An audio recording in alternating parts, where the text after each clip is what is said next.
बताइए। ब्रेक के पहले हाँ।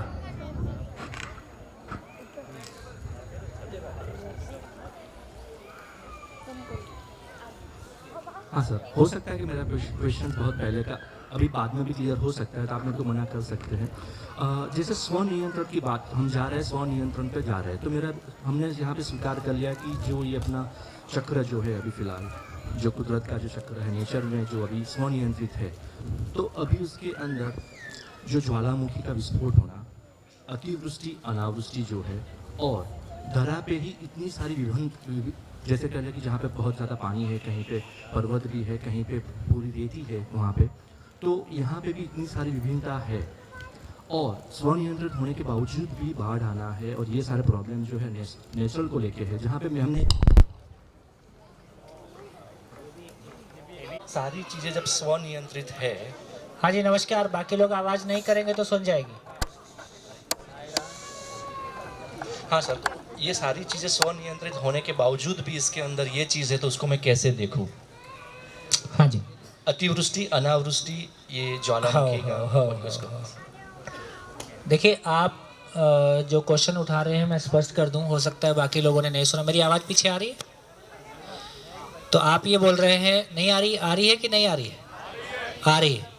आप ये कह रहे हैं कि धरती पे देखें तो कहीं पानी पानी है, कहीं रेगिस्तान है, कहीं पहाड़ है, और ज़्यादा बारिश कम बारिश, और ज्वालामुखी, और है ना बाढ़, हो गया? और कुछ नहीं, बिल्कुल हाँ।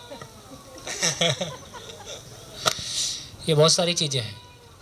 तो देखिए एक तो समझने की बात यह है कि ये सारी चीज़ें, यदि हम कहें कि कहीं समुद्र है तो कहीं मरुस्थल है तो कहीं पहाड़ है और कहीं पेड़ पौधे हैं, ये सारे मिल के एक वातावरण बनाते हैं, जिसकी वजह से ये एयर फ्लो करता है, जिसकी वजह से रेगिस्तान से हवा गर्म होती है, गर्म होती है तो ऊपर उठती है तो पानी लेती है, तो सारा चक्र है, ये उस चक्र के ही पार्ट है।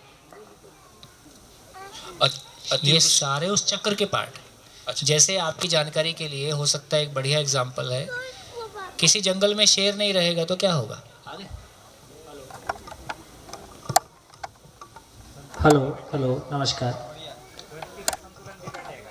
किसी जंगल में शेर नहीं रहेगा तो क्या होगा? हिरण ज़्यादा हो जाएगा। हिरण ज़्यादा हो जाएगा और सारे शाकाहारी सारा जंगल खा जाएंगे, ऐसा एक कल्पना आता है। कितने लोगों को ऐसा लगता है ना? ये टोटल गलत है। जिस जंगल में शेर होता है तो शेर जितना कंज्यूम करता है उसकी तुलना में शेर के मलमूत्र से जंगल की सारी वायरल डिसीज, तो जंगल को स्वस्थ रखने के लिए शेर की भूमिका है, और जितना वो खाता है उससे कहीं ज़्यादा उसकी उपयोगिता है। तो इसका मतलब ये होता है कि हमारे सोचने का एक तरीका है, लेकिन वो जो इंटरडिपेंडेंस है, वो जो को एग्जिस्टेंस है, उस सारे को देखने जाते हैं तो हमको अलग पिक्चर दिखाई देती है। देखिए प्रकृति में कैसी व्यवस्था है, जितनी ज़्यादा आयु उतने कम बच्चे, जितनी कम आयु उतने ज़्यादा बच्चे। कुत्ता, सुअर, ये हो सकता है 6 महीने या 1 साल में ही 8-6 बच्चे देते हैं। हाथी, हथनी का गर्भ 24 महीने का होता है और एक ही बच्चा होता है। हथनी 6 महीने में 6 दे दे तो मुश्किल होगी। तो इससे समझ में आया कि पूरी नेचर अपने आप में एक व्यवस्था का स्वरूप है। हम लोग गौशाला चलाते हैं। मैं एक एग्जांपल कभी मेरे ध्यान में आया तो शेयर करता हूँ कि एक दिन मैं गौशाला में बैठा रहा और गाय ने बच्चा दिया। जब गाय बच्चा दे रही थी तो अपने को तो उसमें कुछ करना नहीं है, जो होना अपने आप ही होना है। तो गाय ने बच्चा दे दिया, बच्चा बाहर आ गया, थोड़ी देर में उसको चाटा, उठ के दूध पीने लगा। तो मैं सोच रहा था कि गाय के बच्चे का साइज का भी प्रोपोर्शन है। यदि गाय बिल्ली के साइज का बच्चा देती तो ये दूध नहीं पी पाता। बिल्कुल। तो पूरी नेचर में देखोगे तो एक शेप है, साइज है, प्रोपोर्शन है, कलर है, सुगंध है, उपयोगिता है, और इसकी इतनी गजब की सेटिंग और गजब की मैचिंग है, पूरा एग्जिस्टेंस। तो हम आश्चर्यचकित हो जाते हैं कि आखिर ये सब कैसे हो रहा है। हमारा कोई कैलकुलेशन उसको मैच नहीं कर रहा। तो इसका मतलब ये हुआ कि ये प्रकृति अपने आप में व्यवस्था है। अब वो व्यवस्था कैसे है उसको समझना विशेष है। इससे ये समझ में आया फिर जो अब प्रकृति का आचरण निश्चित है, तो प्रकृति में जो भूकंप आता है, बाय नेचर जो भूकंप आते हैं वो बिल्कुल वैसे ही है जैसे हम खाना खा लें और गैस पास हो जाए तो कैसा लगता है, और नहीं पास हो तो कैसा लगेगा। तो धरती भी गैस पास करती है, वो भी बड़ा शरीर है। तो अपनी जो धरती की व्यवस्था है उसको सेटल करने के क्रम में कोई चीज़ें नेचुरली हो रही हैं। जो चीज़ें नेचुरल हो रही हैं उनका एक नेचुरल बिहेवियर है और वो प्रेडिक्टेबल बिहेवियर है। यदि जापान की धरती के नीचे भूकंप आएगा तो उसका नेचर प्रेडिक्टेबल है। यदि प्रकृति की व्यवस्था के क्रम में ज्वालामुखी आएगा तो उसका नेचर प्रेडिक्टेबल है। यदि कोई तूफान आना है तो उसका नेचर प्रेडिक्टेबल है। जो आदमी ने हस्तक्षेप किया, कितना हस्तक्षेप किया, लगभग अभी तक ऐसा बोलते हैं कि 4000 से ज़्यादा एटॉमिक वेपन को टेस्ट करके देखा गया ज़मीन के नीचे या रेगिस्तान में। तो रेगिस्तान में एटॉमिक वेपन को टेस्ट करेंगे, परमाणु बम फोड़ेंगे, उसका वाइब्रेशन को कौन एब्जॉर्व करेगा? धरती। और पानी में करेंगे तो कौन करेगा? धरती। धरती ही करेगी। तो फाइनली जो बहुत सारा डिस्टरबेंस, चाहे वो अनावृष्टि अतिवृष्टि की बात करें, चाहे वो भूकंप की बात करें, चाहे वो ज्वालामुखी की बात करें, तो मानव के हस्तक्षेप की वजह से जो इस तरह के डिस्टरबेंस हैं उनका नेचर अनप्रेडिक्टेबल है। जो सुनामी आती है, आपको याद होगा जो सुनामी आई उसमें आदिवासी कोई नहीं मरा, ये आदिवासी बहुत कम मरते हैं। उनको नेचर को देख के समझ, पक्षी कहाँ घोंसला बनाता है उससे वो अंदाजा लगा लेता है कि इस साल पानी कितना ऊंचा आएगा। तो नेचर में एक दूसरे को, नेचर को पढ़ने की ताकत है और मानव उन सिग्नल्स को नोट करके ये पहचान लेता है कि मेरे को कैसे नेचर के साथ में रहना है। अब जापान की ज़मीन में यदि घर बनाना है तो घर जो है वो भूकंप विरोधी कैसे होगा, उसकी टेक्निक्स है।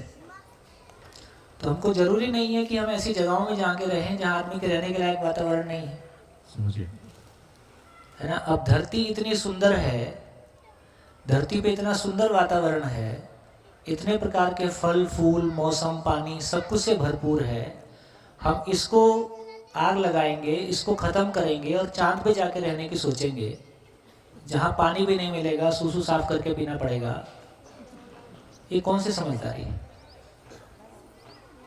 तो इससे एक बात निकल के आई कि जो नेचर का बिहेवियर है वो प्रेडिक्टेबल है।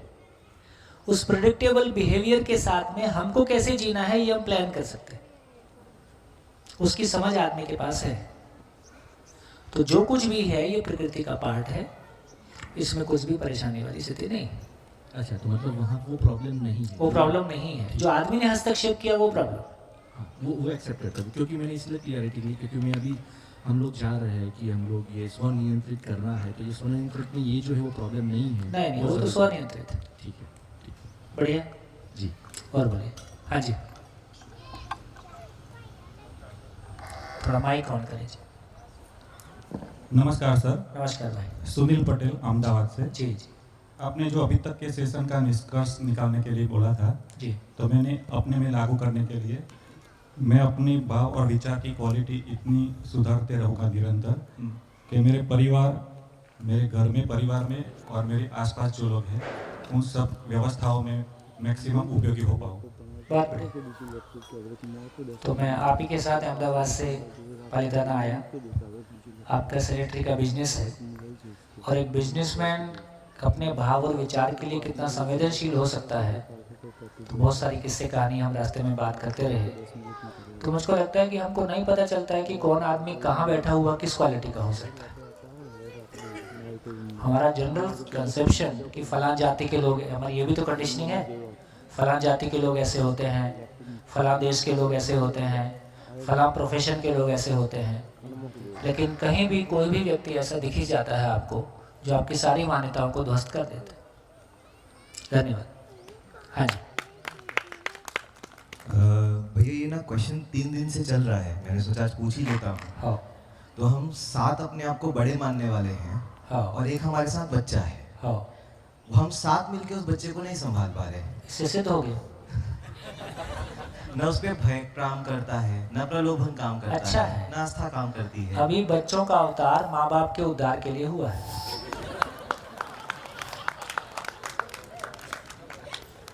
उनको ये बताने के लिए उतार हुआ है कि तुम्हारे सारे अस्त्र शस्त्र किसी काम के नहीं है, जाओ कुछ नया सीख के आओ। तो अभी क्या करूं? अध्ययन। और जो तुम्हारे आने वाले हैं उनको देखना, वो फाइनल उद्धार करेंगे। इसलिए पहले से तैयारी कर लो।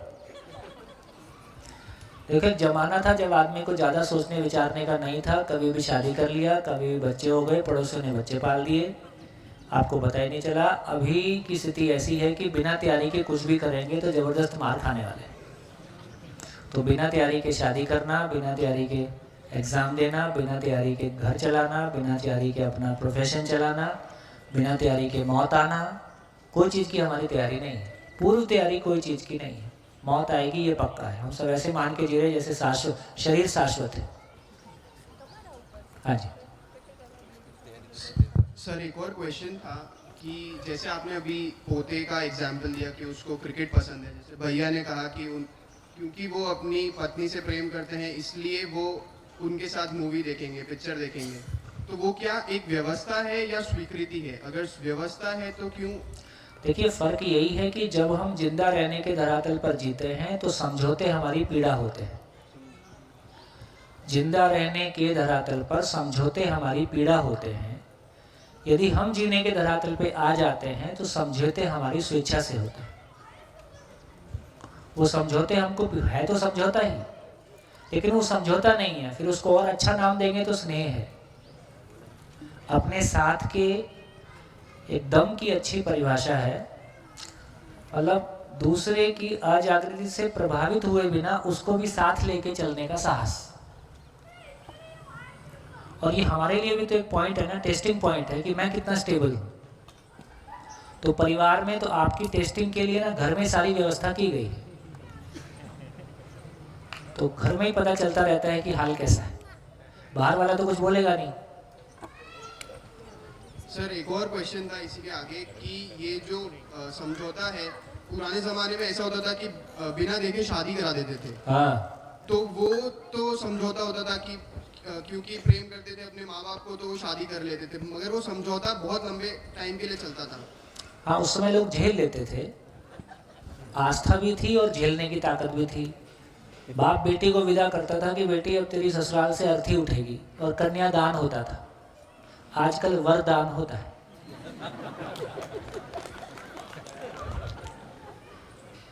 तो आजकल माँ बाप लोग बेटी को, आने वाली बहू को वरदान में दे देंगे तो ज़्यादा खुश रहेंगे, क्योंकि अब समय बदल गया।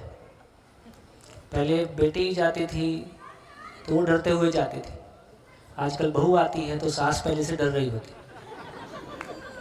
तो इसलिए वर को दान दे दे, ले भाई आज से तेरा ही है, तो ज़्यादा आराम में रहेंगे। सर, मगर बेटी ये समझ नहीं है, समझौते। स्वीकृति नहीं है, समझौता है। तो सर, बेटी ने तो समझौता किया ना। है बेटी ने समझौता किया अपने माँ बाप से क्या? कि मैं बिना देखे शादी कर लूंगी। उस समय वो ट्रेडिशन था। देखो, जब आदमी मन के लेवल पे जीता है, आगे चलेंगे तो चर्चा करेंगे मन, वृत्ति, चित्त, बुद्धि और आगे, ठीक। तो जब आदमी मन के लेवल पे जीता है तो वस्तुओं से खुश रहता है। मन के कपड़े मिल गए, मन की गाड़ी मिल गई, मन का मकान मिल गया, और घूम के आ गए एक बार, और शाम को आइसक्रीम मिल जाए, एक आध फिल्म मिल जाए, और साथ में खाखरा फाफड़ा ढोकला। तो ये मन का लेवल है। अभी विज्ञान युग ने, साइंस की शिक्षा ने क्यों करने का अधिकार दे दिया, तो आदमी की एनालाइजिंग कैपेसिटी बढ़ गई है। वो तार्किक क्षमता बढ़ने से सब चीज़ पे क्वेश्चन करने लगा है और आगे की सोचने लगा है। इसलिए जो कल हो रहा था अब नहीं होगा, इसलिए अब हमको आगे बढ़ना होगा। तो उस समय शादी कर लेते थे, ये मानते ही थे कि यही करना होता है। अब अपना लॉजिक लगा। तो पहले रूप भी नहीं देखते थे, माँ बाप की इज्जत, खानदान देखते थे। फिर धीरे से हुआ कि नहीं भाई देखेंगे। फिर धीरे से और आगे बढ़ने भी बातचीत करेंगे, गुण मिलाएंगे। तो आपकी हॉबीज़ कैसी हैं, आपकी लाइकिंग कैसी हैं। अभी जब हम दर्शन में आ गए हैं तो एक दूसरे की समझ देखेंगे, कुछ दिन बाद आचरण देखेंगे। तो ये आचरण तक पहुंचे बिना शांति नहीं, तब तक सिग्नल आते ही रहेगा और आगे और आगे और आगे। तो एक समय था रूप भी नहीं देख रहे थे, फिर रूप देखना शुरू किया, रूप के साथ में सैलरी और है ना, फिर अब थोड़ा सा और आगे निकले, नहीं भाई हम एक दूसरे को जानेंगे, जानते तो कितना है, एक दूसरे से बात कर लेते। फिर अब दर्शन की समझ आ रही है तो एक दूसरे की समझ देखेंगे, फिर किसी पॉइंट पे आचरण देखेंगे। आचरण तक पहुंचे बिना शादी सफल नहीं है, कुछ ना कुछ चलता रहेगा। भैया इसी में ऐड करना चाह रहा हूँ, जो कॉम्प्रोमाइज़ वाली बात आ रही है, तो एक लेवल आइडेंटिफाई कैसे होगा कि अभी मैं कॉम्प्रोमाइज़ कर रहा हूँ या मेरी स्वीकृति बन गई है। आप ये जो आपने बोला स्नेह, कॉम्प्रोमाइज करते समय दुखी हैं तो पता चलेगा, उसी काम को करते समय रिलैक्स्ड हैं, सामने वाले की जागृति के अर्थ में इस काम को कर रहा हूँ तो आपको पता चलेगा। वो स्नेह है। हाँ, अपने भीतर का स्टेट ऑफ माइंड से आपको पता चलेगा। अगर किसी काम को कर रहे हैं और मजबूरी जैसा फील आ रहा है, हाँ, तब तक तो वो कॉम्प्रोमाइज़ ही है। तब तक कॉम्प्रोमाइज है। और करते समय दूसरे पे प्यार आ रहा है, खुद पे भी प्यार आ रहा है, तो इसका मतलब चले भाई दूसरे की जागृति के लिए सहयोग करते समय उसकी अजागृति से प्रभावित ना होना। नंबर 1, दूसरे की अयोग्यता से प्रभावित ना होना। नंबर 2, दूसरे की भी योग्यता में बदलाव ला पाना। तो ये हमारे लिए हर क्षण अपने भाव और विचार की क्वालिटी को चेक करने के लिए सिचुएशंस है। अपना हाल ही पता चलता है ना सब जगह में। लगे रहो मुन्ना भाई। हाँ जी, सॉरी आप बहुत देर से खड़े हैं।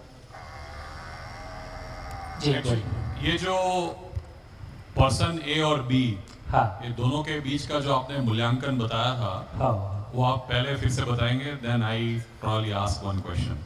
अच्छा, जैसे हम ही 2 लोग हैं, यदि मेरे को आपके साथ रोज़मर्रा में कोई काम करना है, हम घर में हो या ऑफिस में हो, तो मैं आपका मूल्यांकन की क्रिया, आंकने की क्रिया, ये आदमी की मौलिकता है, ये आदमी करेगा ही, ये रुक नहीं सकता है।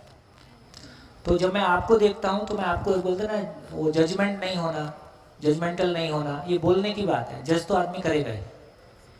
तो मैं आपको जज करता हूँ, आप मेरे को जज करते हो। जिंदा रहने के धरातल पर जज करने के जो आधार हैं वो फिजिकल है, रूप बल धन पद। आप भी मेरा देखते हो, मैं भी आपका देखता हूँ। जिंदा रहने के धरातल पर साथ साथ जीना नहीं होता है, दबना या दबाना होता है, प्रभावित करना या प्रभावित होना होता है। तो या तो आपकी डिग्री और आपके पैसे को देखकर मैं मान लेता हूँ कि मैं छोटा हूँ, या वो एक दूसरे से परिचय करते समय कुछ कुछ हमारा ऐसी सेटिंग आ जाती है, और नहीं होता है तो अंतर्विरोध बना रहता है। ये पर्याप्त नहीं है। क्या होने की ज़रूरत है? जीने के धरातल पर अब ये मूल्यांकन का विस्तार होता है। एक तो हमको मूल्यांकन करने के सही आधार मिलते हैं। सही आधार आचरण है, उसको धीरे से और चर्चा करेंगे। फिर मैं कैसे करता हूँ मूल्यांकन? अब मैं स्व मूल्यांकन करता हूँ। मेरी स्थिति क्या है? मैं आपके साथ जीता हूँ तो आपका भी मूल्यांकन करता हूँ। और सच्चाई ये है कि कम विकसित अधिक विकसित का मूल्यांकन नहीं कर सकता। बिल्कुल वैसे ही जैसे 8th वाला PhD वाले के बारे में पता नहीं कर सकता कि ये क्या चीज़ है, लेकिन 8th वाला ये पहचान सकता है कि PhD वाला मेरे लिए सहायक है, हेल्पफुल है। तो मेरे को इतना ही पहचानना है कि आप मेरे लिए सहायक हैं क्या। तो मैं स्व मूल्यांकन करता हूँ, आपको जीते हुए देखता हूँ। आपको जीते हुए मैं ये पहचान लेता हूँ कि आपका आचरण मेरे लिए सहायक है, सहयोगी है। फिर आप एक मूल्यांकन अपना करते हो और आप एक मूल्यांकन मेरा करते हो।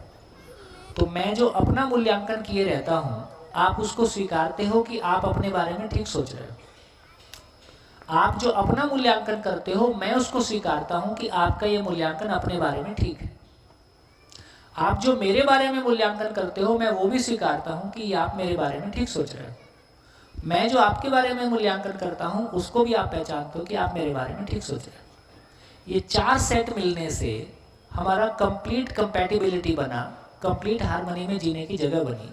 इसमें कोई भी गैप है, आप अपने आप को बड़ा मानते हो, मेरे को लगता है आप बड़े नहीं हो, तो जहाँ भी कन्फ्लिक्ट है उतना आपस में जीने के लिए गुंजाइश, गैप, उतना गैप बना रहेगा। तो सही अर्थों में दोनों पक्षों को, दोनों पक्ष यदि समझदार होंगे तो दोनों पक्ष सही मूल्यांकन कर पाएंगे और साथ में जिएंगे। एक समझदार होगा, एक कम समझदार होगा, तो ये पहचान लेगा कि जैसे अभी 12 लोगों को आपके सामने खड़ा कर दिया कल शाम को और आपसे कहा गया अभी ये आपके लिए सहयोगी हो सकते हैं। सब ने ये नहीं कहा कि हम आपसे ज़्यादा समझे हुए हैं, अधिकांश ने यही कहा कि भाई हमने 1 साल पहले शिविर किया था, जितनी हमारी समझ है हम आपको उसके साथ आपको शेयर कर सकते हैं, हम आपके लिए सहयोगी हो सकते हैं। तो इसका यही मतलब हुआ कि हमारे मूल्यांकन में हमारा जो इवैल्यूएशन है उसमें यदि कन्फ्लिक्ट है, एक तो मुझको मूल्यांकन करने का अधिकार है कि नहीं। तो अभी का जो शासन की बात कर रहे हैं उसमें छोटे को बड़े का मूल्यांकन करने का अधिकार नहीं है। बाप बेटा ये कह सके पापा आपके आचरण में भी ये गैप दिखाई दे रहा है, आपको कैसा लग रहा है, इतना खुलापन हमारे बीच में नहीं है, लेकिन वो कह तो रहा है। तो ये दोनों बातों को हमने कहा कि जिंदा रहने के धरातल पर इवैल्यूएशन कैसे हो रहा है, जीने के धरातल पर कैसे होगा, जिंदा रहने की प्रॉब्लम कैसी हैं और जीने के धरातल पर वो क्रॉस कैसे करेंगे। Sorry, but Somji, I am completely confused. But looks like, I mean, I don't want to take time right further. But थोड़ा समझ में नहीं आ रहा है मुझे। Maybe मेरी कंडीशनिंग है या जो भी है, but नहीं समझ में आ रहा है। Sorry about that. कोई बात नहीं, फिर कोशिश करेंगे, इसमें क्या है। कितने लोगों तक बात पहुंची, कौन समझा सकता है, कौन शेयर कर सकता है इस बात को। 1 मिनट, क्वेश्चन इससे रिलेटेड है, बोलिए। ये अच्छा है, इंपॉर्टेंट है, समझने लायक है ना, अपन और समझेंगे इसको। माइक।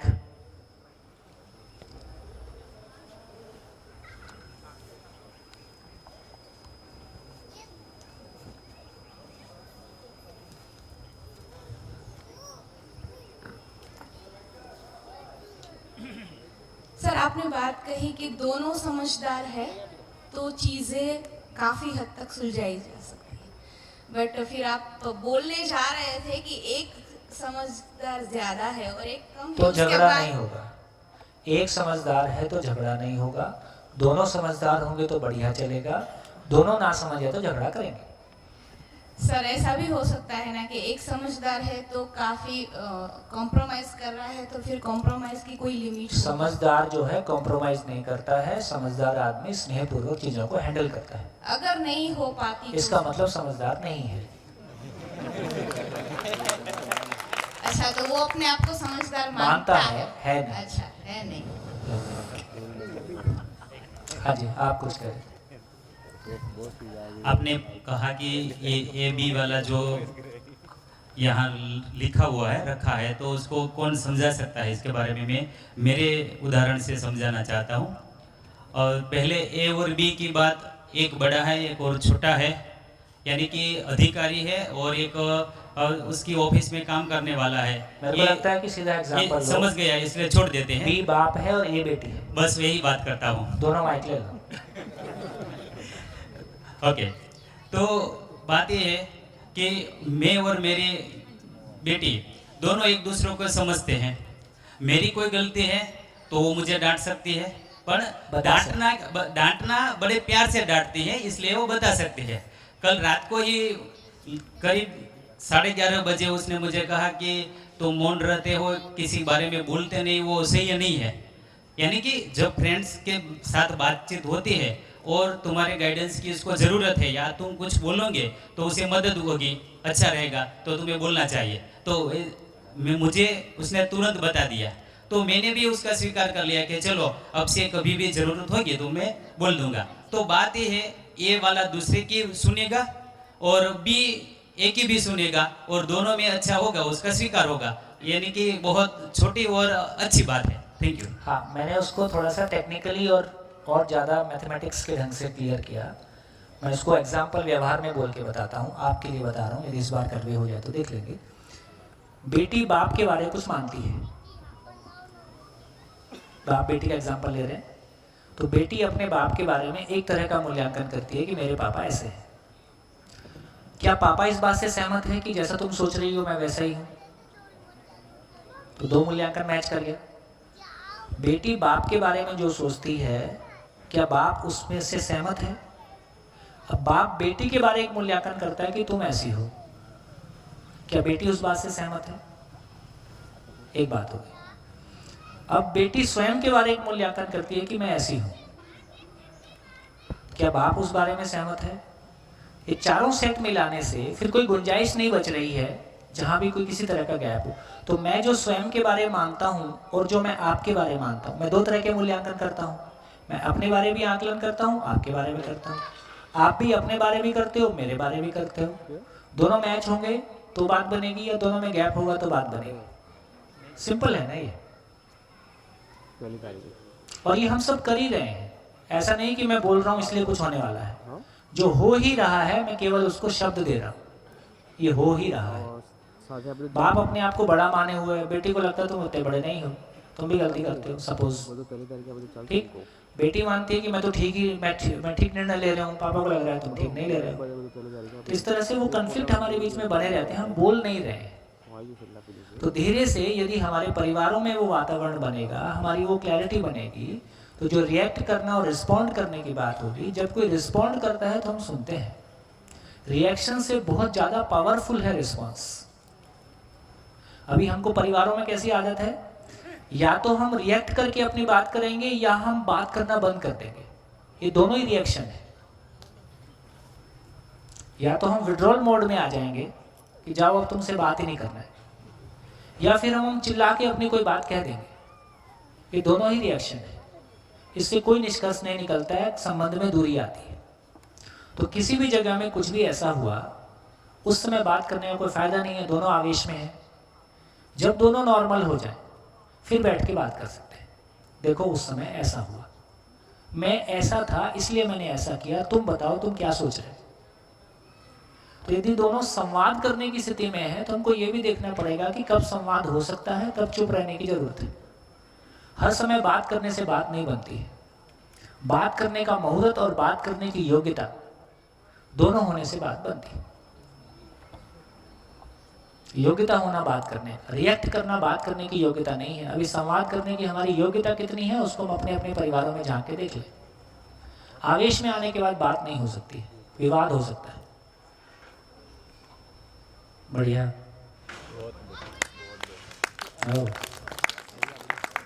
हाँ जी,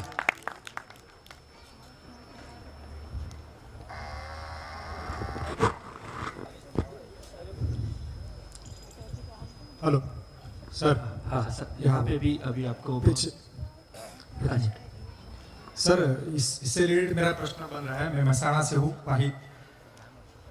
मानव के पास दो वेपन है, कर्म स्वतंत्र और कल्पनाशीलता। वेपन ना बोलें, मतलब वरदान वही अपने को लड़ने की आदत है, ठीक है। अपने को हथियार ही चाहिए। मतलब वो कर्म स्वतंत्रता से दो वेपन अभी भी वेपन का ही यूज कर रहा है, मतलब नहीं वो ठीक है। तो वरदान, दो वरदान, नेचर का दो वरदान वरदान। है।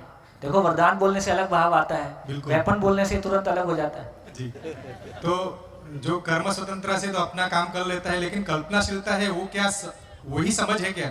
तो सब में कल्पनाशीलता दौड़ती है, तो कल्पनाशीलता ही समझ है क्या? मतलब कि इसका कोई और भी है, बुद्धि चित्त या कोई? कल्पनाशीलता सोचने की ताकत है। सोचने की ताकत को जो एग्जिस्टेंशियल रियलिटी है, जो प्रकृति में वास्तविकता है, उसको उस पे इन्वेस्ट करते हैं और जो रियलिटी है उसको पहचान लेते हैं, इसका नाम समझ है। तो कल्पनाशीलता को समझ में ट्रांसफॉर्म होना है, यही ट्रांसफॉर्मेशन है। हाथ पैर नहीं बदल जाएगा। मानव में यदि कोई चीज बदलेगी तो क्या बदलेगा? उसकी कल्पनाशीलता समझ में ट्रांसफॉर्म हो जाएगी। कल्पनाशीलता की परिभाषा है आशा विचार इच्छा की अस्पष्ट स्थिति, कंफ्यूजन। अपनी आशा विचार इच्छा में जो कंफ्यूजन है, जो अस्पष्टता है ना, उसका नाम कल्पना है। मतलब इसे कह सकते हैं कि व्यवस्था को समझना है। हाँ हाँ, यही तो कल्पना। कल्पना अभी हम क्या कर रहे हैं शिविर में, मैं मेरी कल्पना मेरी समझ बनी है उसके माध्यम से मैं आपके सामने सही का प्रस्ताव रखता हूँ। आप अपनी कल्पनाशीलता उसमें लगाते हो, अपनी कल्पनाशीलता से उस वास्तविकता तक पहुँचने की कोशिश करते हो। पहला स्टेप है जो मैं कह रहा हूँ उसका मीनिंग आप तक पहुँच जाए। कई बार वो मीनिंग नहीं पहुँच रहा होता है, कई बार कम्युनिकेशन गैप आ जाता है और फिर उस आगे की यात्रा शुरू होती है। तो कल्पनाशीलता को समझ में यूनिवर्सल समझ मतलब वो नहीं हमारी आपकी अलग अलग है। हाँ। कल्पनाशीलता को यूनिवर्सल अंडरस्टैंडिंग में जो प्राकृतिक समझ है जो सबके लिए एक है उसमें ट्रांसफॉर्म होना है। ओके, समझ गए, बिल्कुल। आगे व्यवस्था। हाँ सर, हाँ जी। क्वेश्चन बनता है, मूल्यांकन होना कभी बंद नहीं हो सकता है। हाँ, मैं मानता हूँ कि मैं ऐसा सोच रहा हूँ कि मैंने मूल्यांकन करना बंद किया है, वो कितना होता ही सही- नहीं, होता ही नहीं। जैसे अब कहते हैं कि वो मैंने अभी जब भाई जी पूछ रहे थे तो मैं कह रहा था कि अभी बोलचाल की भाषा में बोलते हैं कि जजमेंटल नहीं होना चाहिए। चाहिए बोला तो समझो गई भैंस पानी में। चाहिए जैसा कुछ भी काम करता नहीं है। जो मैकेनिज्म नेचुरल है आदमी में आप उसको रोक ही नहीं सकते, सही दिशा दे सकते हो, बस इतना ही हमारे हाथ में। सोचने की ताकत मानव में कितनी है, लिमिटेड है कि अनलिमिटेड है? वो तो जो नहीं क्रिया अपने आप में है और अनलिमिटेड है का मतलब है निरंतर है, उसको आप रोक दें ये संभव नहीं। मतलब मूल्यांकन जो हो रहा है, कंटिन्यूस मूल्यांकन हो रहा हो है, ही रहा है, वो कम हो सकता है, सिर्फ दिशा बदल दी है। केवल उसको सही दिशा दे सकते हैं। उसका मतलब ये नहीं हो कि मैंने मूल्यांकन बंद कर दिया। कर ही नहीं सकते, आपकी हैसियत में ठीक है। संभव नहीं है। भैया अवमूल्यन और अधिमूल्यन, अनिरुद्ध, हाँ। अवमूल्यन और अधिमूल्यन जो आपने बोला उसको बचने के लिए क्या ठीक ठीक मैकेनिज्म है, वो थोड़ा सा व्यवस्था को समझना, आधार व्यवस्था ही है। जो नेचर में व्यवस्था है वो हमको ठीक पकड़ में आ जाए तो हम उल्टा सीधा नहीं करेंगे। चलिए, काफी सारी बात हो गई इसमें। हाँ हेलो सर। हाँ, मेरा एक शेयरिंग करना चाहता हूँ, और योग्यता और आवेग, बराबर। मैं नवदीप विद्या मंदिर से हूँ, प्रकाश। जी। तो मैंने मेरी बच्ची को मैंने 2 बार जीवन विद्या किया है। हाँ। तो मेरे को ये लगता है कि अच्छा मानव बनना जरूरी है। तो मेरी 3 साल की बच्ची है, तो मैंने उसको बोला एक बार कि बेटा तू बड़ी होके एक अच्छा मानव बनेगी। तो मेरी योग्यता इतनी नहीं थी, तो बच्चे ने तुरंत ही रिस्पॉन्ड किया, तो पापा आप क्यों शिक्षक बने, अच्छा मानव क्यों नहीं बने?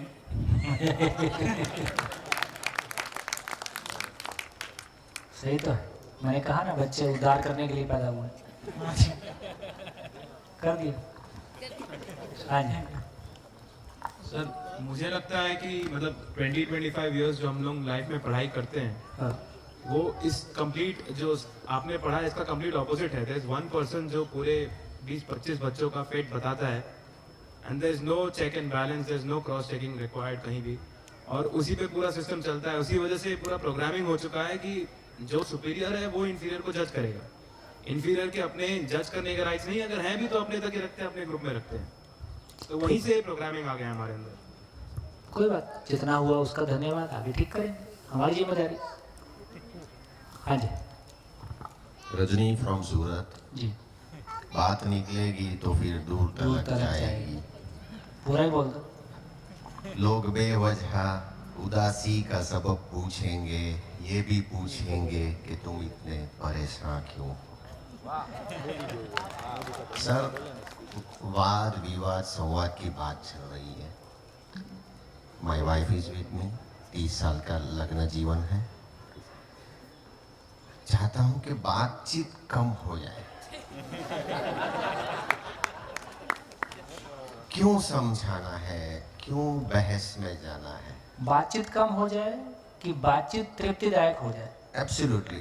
तो कम होने से कैसे चले?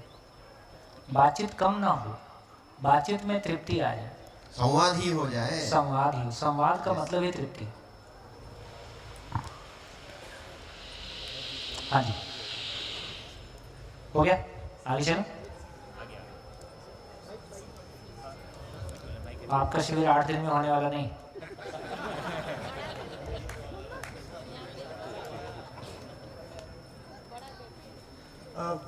ये सुनने में तो बहुत ये अच्छा लग रहा है, ये और बी वाला। लेकिन घर में तो ऐसा कोई स्पेस अभी है नहीं कि एक प्लेटफॉर्म पे सब जने बैठ के बातचीत कर पाए। मैं जिस परिवार से आता हूँ वो व्यापारी परिवार है, है ना। मैं हालांकि इसमें पढ़ाई लिखाई में निकल गया, लेकिन मैं देखता हूँ कि घर वाले बैठते हैं, लेकिन वो केवल वहीं तक ही सीमित होता है कि यहाँ पर पैसा कैसे और ज़्यादा आ जाए, नंबर 1। दूसरा ये कि जैसे मैं कुछ चीज़ समझाऊँ और मैं चाह रहा हूँ कि मैं पिताजी को भी बताऊँ, तो पिताजी बोलते हैं कि मैं तेरे से सीखूँगा क्या, तो ये भी आज हो जाता है कभी कभी। तो वो स्पेस अभी तक मैं, ये दूसरा शिविर है तो मैं बहुत खोजने की कोशिश करता हूँ, फिर इंडिविजुअल अलग अलग बात करनी पड़ती है, तो एक कॉमन प्लेटफॉर्म अभी तक घर में इवॉल्व होता हुआ दिख नहीं रहा है कि वो कैसे आएगा, उसका डिज़ाइन क्या होगा। कहाँ, भीलवाड़ा से हो ना? अजमेर अजमेर अजमेर से। देखिए, जो वातावरण अभी उपलब्ध है, क्या वो एक दिन में बन गया? अभी जिस तरह के घर में रहते हो, जिस तरह का बिजनेस घर में है, ये वातावरण एक दिन में बन गया कि पीछे की 3 पीढ़ियों ने इसके लिए मेहनत की है? मतलब बहुत समय से, बहुत मेहनत की है। एक समय था हमने गरीबी भी देखी थी, लेकिन कम से कम हमने मेहनत की, पिछली 3 पीढ़ियों ने मेहनत किया है, तो कम से कम भौतिक गरीबी दूर हुई है। तो एक पीढ़ी तो मेहनत कर ले कि मानसिक गरीबी दूर हो जाए।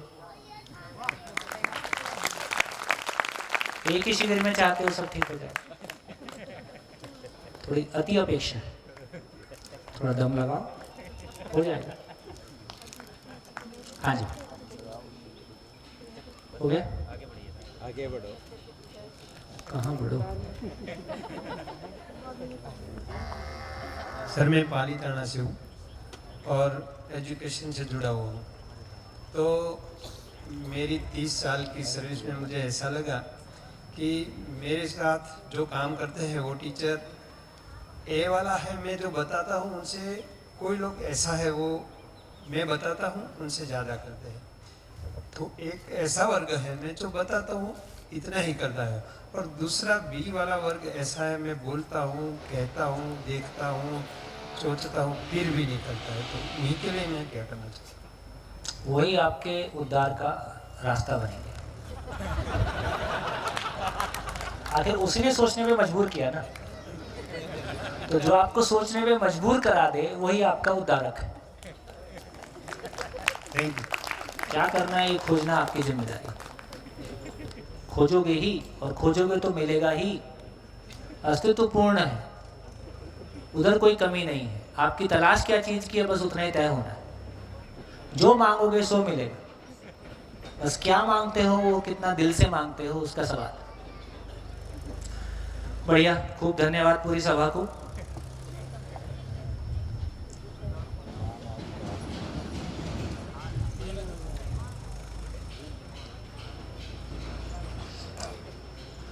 तो जितनी चर्चा हमने अभी तक की, उसके आधार पे ये निकल के आया, अभी तक की जो हमारी यात्रा रही, ये निकल के आई कि हम सुख चाहते हैं और सुख की निरंतरता भी चाहते हैं, और सुख स्वीकृति के साथ जुड़ा हुआ है। इसका मतलब स्वीकृति की निरंतरता हो जाए, लेकिन ये भी बहुत क्लियरली कहा गया कि स्वीकृति व्यवस्था की है, अव्यवस्था की स्वीकृति नहीं है। तो कहीं भी हमको स्वीकृति देना पड़ेगा ऐसा नहीं कहा जा रहा है।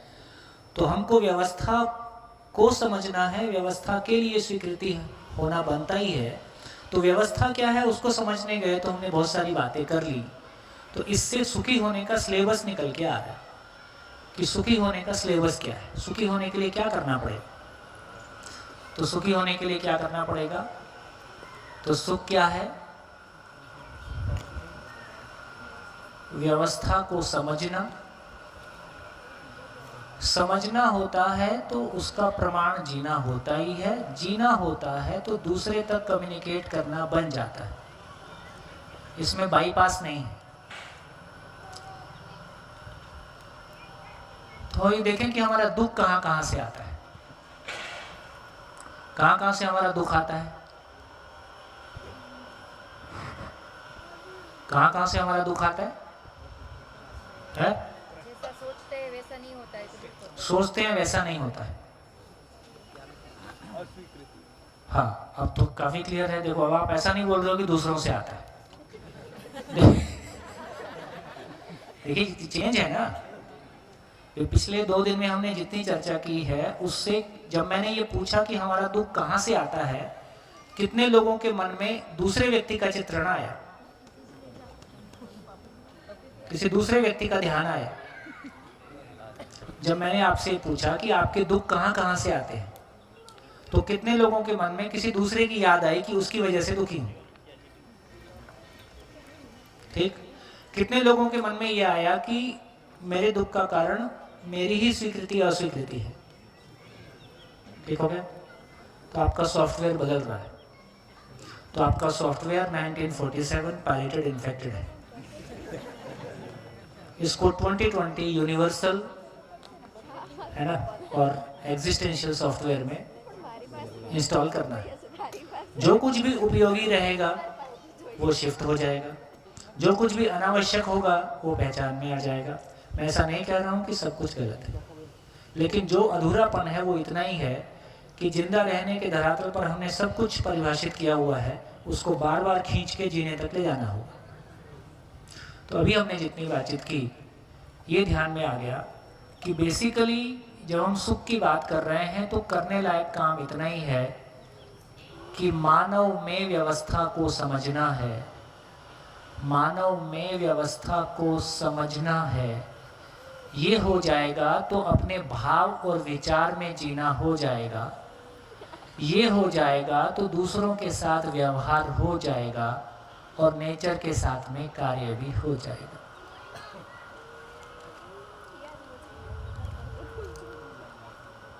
कुल इतना काम है, ज़्यादा काम नहीं है। और बहुत अच्छे मन से करेंगे तो आपको साल भर में दिख जाएगा कि ज़िंदगी बिल्कुल बदल गई। साल भर लंबा टाइम, अभी 20 साल लगाते हैं और कंफ्यूजन में आ जाते हैं।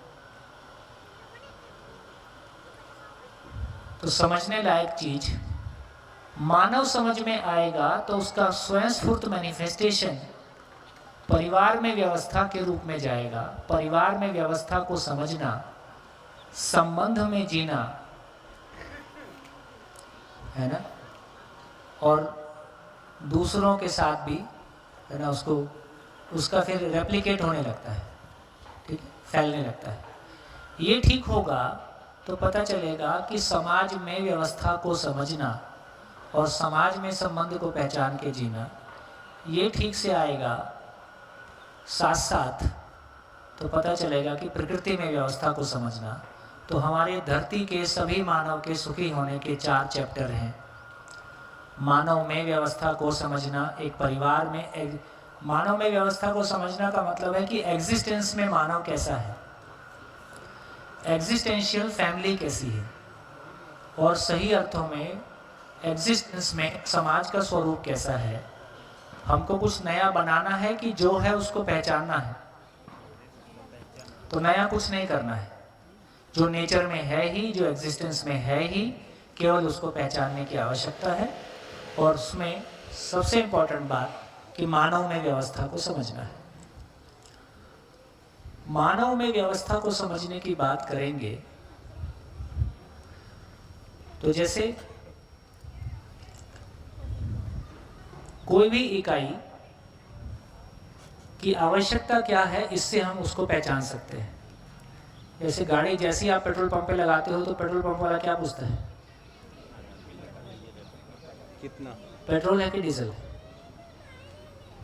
मतलब आजकल गाड़ियां एक जैसी रहती है, तो जैसे आप डीजल बोलते हो तो उसको पूरा समझ में आ जाता है इसका इंजन क्या होगा। पेट्रोल बोलते हैं उसका इंजन कैसा होगा, जिसकी जितनी नॉलेज है उतना उसको क्लियर हो जाता है।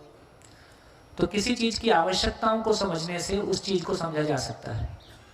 तो मानव का अध्ययन करेंगे और मानव की आवश्यकता को समझने की कोशिश करेंगे। हमारा लोचा, जो जिंदगी का सबसे बड़ा लोचा है, हम अपनी आवश्यकताओं को एड्रेस नहीं कर पा रहे हैं। तमाम जिंदगी की सारी मेहनत के बावजूद बहुत सारे गैप्स हमको दिखाई दे रहे हैं ना, तो उसको समझने की कोशिश करते हैं। देखिए, आवश्यकता को लेके मैंने पहले हल्की सी चर्चा की थी, अब थोड़ा सा उसको ठीक से कर देता हूँ।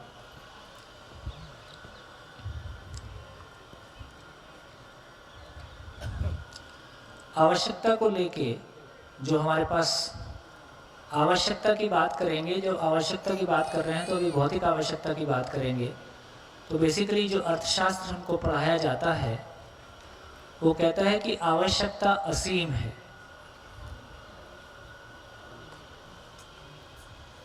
और साधन सीमित है।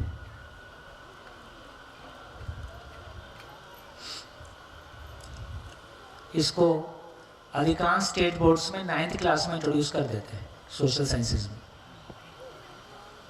यदि आवश्यकता असीम है और साधन सीमित है तो हम अपनी आवश्यकताओं के लिए सुरक्षित महसूस करेंगे कि असुरक्षित। इस लाइन को पढ़ने से ही अपने भीतर एक असुरक्षा आती है। असुरक्षा से आदमी भयभीत होता है। जैसी भयभीत होता है, जिससे असुरक्षित होता है, उसका संग्रह करता है। संग्रह के लिए शोषण करना उसकी आवश्यकता बनता है। जिसका शोषण होता है वो विरोध करता है और फाइनली ये युद्ध और संघर्ष में बदलता है। और इससे असुरक्षा और बढ़ेगी कि घटेगी? बढ़ेगी। ये चक्र कितनी जगह आपको दिखाई देता है रोजमर्रा की जिंदगी में?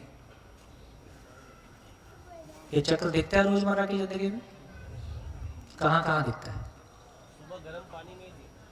माइक लीजिए। बहुत बढ़िया एग्जाम्पल है, इससे हमको मदद मिलेगी। कल गर्म पानी का जो इश्यू हुआ था इसमें ही दिखा। क्या हुआ था? बाला साहब सुबह आज उठ के बोले खत्म हो जाएगा, जल्दी जल्दी भर के नहा लो।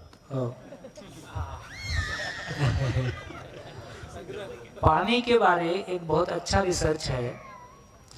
बताइए, जहाँ पानी की कमी है, मान लीजिए किसी शहर में पानी की कमी है, तो 2 घंटे में जिसको पानी भरना भर लो, ताकि 24 घंटे वेस्ट ना करते रहे। ऐसा उपाय ठीक है कि नहीं? कितने लोगों को लगता है ये उपाय ठीक नहीं है? तो ये पाया गया, जहाँ 24 घंटे पानी आता है वहाँ पानी कम यूज होता है, और जहाँ 2 घंटे पानी आता है वहाँ पानी ज़्यादा यूज होता है। क्यों? क्यों?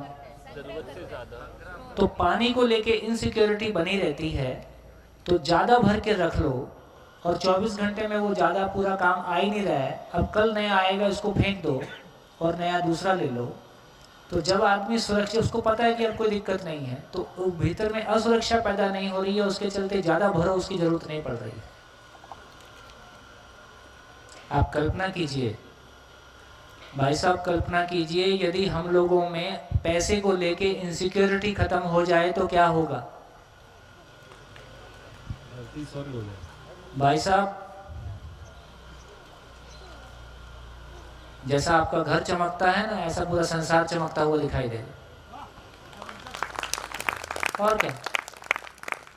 वो 10 प्लॉट लेके डाल रखे हैं, 10 जगह बैंक में डाल रखा है, 10 जगह इन्वेस्ट कर रखा है, वो स्विस बैंक में डाल दिया। आप जिंदगी में आपके काम कितना आएगा? आपके काम ज़्यादा आने वाला नहीं है। आदमी की उसको कंज्यूम करने की हैसियत ही नहीं है। वो जिंदगी भर तो बेचारा चौकीदारी कर रहा है। तो हमारी जिंदगी का बड़ा मामला इनसिक्योरिटी। किसी को पद को लेके इनसिक्योरिटी है, किसी को रूप को लेके इनसिक्योरिटी है। तो हमारी जिंदगी में अभी हमारा ड्राइविंग फोर्स ट्रूली हैप्पीनेस नहीं है, वो इनसिक्योरिटी है। मैं खुश होना चाहता हूं, ये नहीं है। वो जो डर है उनको कैसे कवर करूं? दोस्तों, इससे व्यवस्था बनेगी कि अव्यवस्था की ओर जाएंगे? अव्यवस्था से हम दुखी होंगे कि सुखी होंगे? कितने लोग सभा में हैं और टीचर हैं और अर्थशास्त्र पढ़ाते हैं? हाथ उठाइए। हाँ, नहीं, बाजू वाला नहीं उठा रहा तो पकड़ के उठवा देना।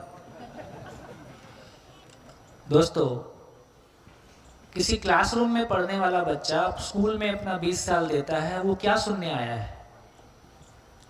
अर्थशास्त्र क्या बोल रहा है? अर्थशास्त्र क्या बोल रहा है? आवश्यकताएं असीम हैं, साधन सीमित हैं, तुम्हारी आवश्यकताएं पूरी होने वाली नहीं है, इसलिए तुम्हारा दुखी रहना निश्चित है। इसके लिए 20 साल दो और फीस दो। बोलो बाला साहब। पढ़ाने वाला टीचर सुखी होने के लिए पढ़ाता है कि दुखी होने के लिए? इस बात को बोल के वो कितना सुखी होएगा कि तुम सबका दुखी रहना निश्चित है। और सुनने वाला सुखी होने के लिए आया कि दुखी होने के लिए? सुखी होने के लिए। और उसको क्या सुना रहे तुम? तुम्हारा दुखी रहना निश्चित है।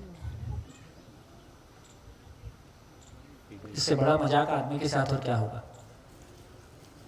बाई एजुकेशन 20 साल लेके और 20 लाख लेके उसको ये बता रहे हैं कि तुम असुरक्षित रहोगे, जाओ तुमको आशीर्वाद है। ये हम क्लासरूम में कर रहे हैं। इससे ये निकल के आया कि हमारी प्रॉब्लम की जो मैक्सिमम रूट्स हैं वो हम एजुकेशन में भी दे रहे हैं। अब जब बात चली है तो उन्होंने कहा है कि दूर तक जाएगी, उसी आधार पे अर्थशास्त्र के साथ साथ हम मनोविज्ञान और समाजशास्त्र को, तो ये कैसा अर्थशास्त्र है? दुख देने वाला। ये आपके भीतर संग्रह के लिए माइंडसेट को देता है।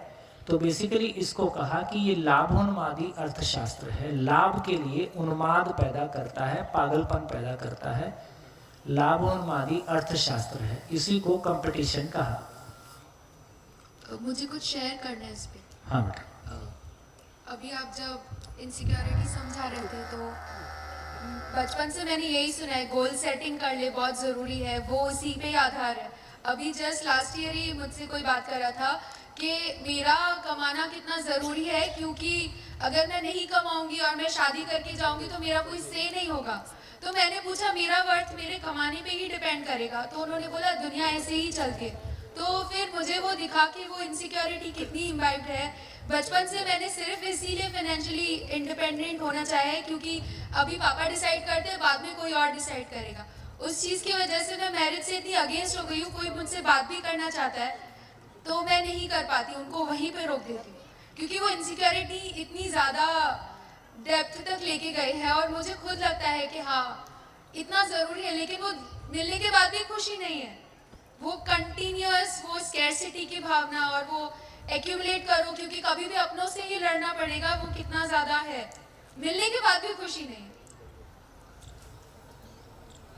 गोल सेटिंग का पूरा बेस ही खोखला है।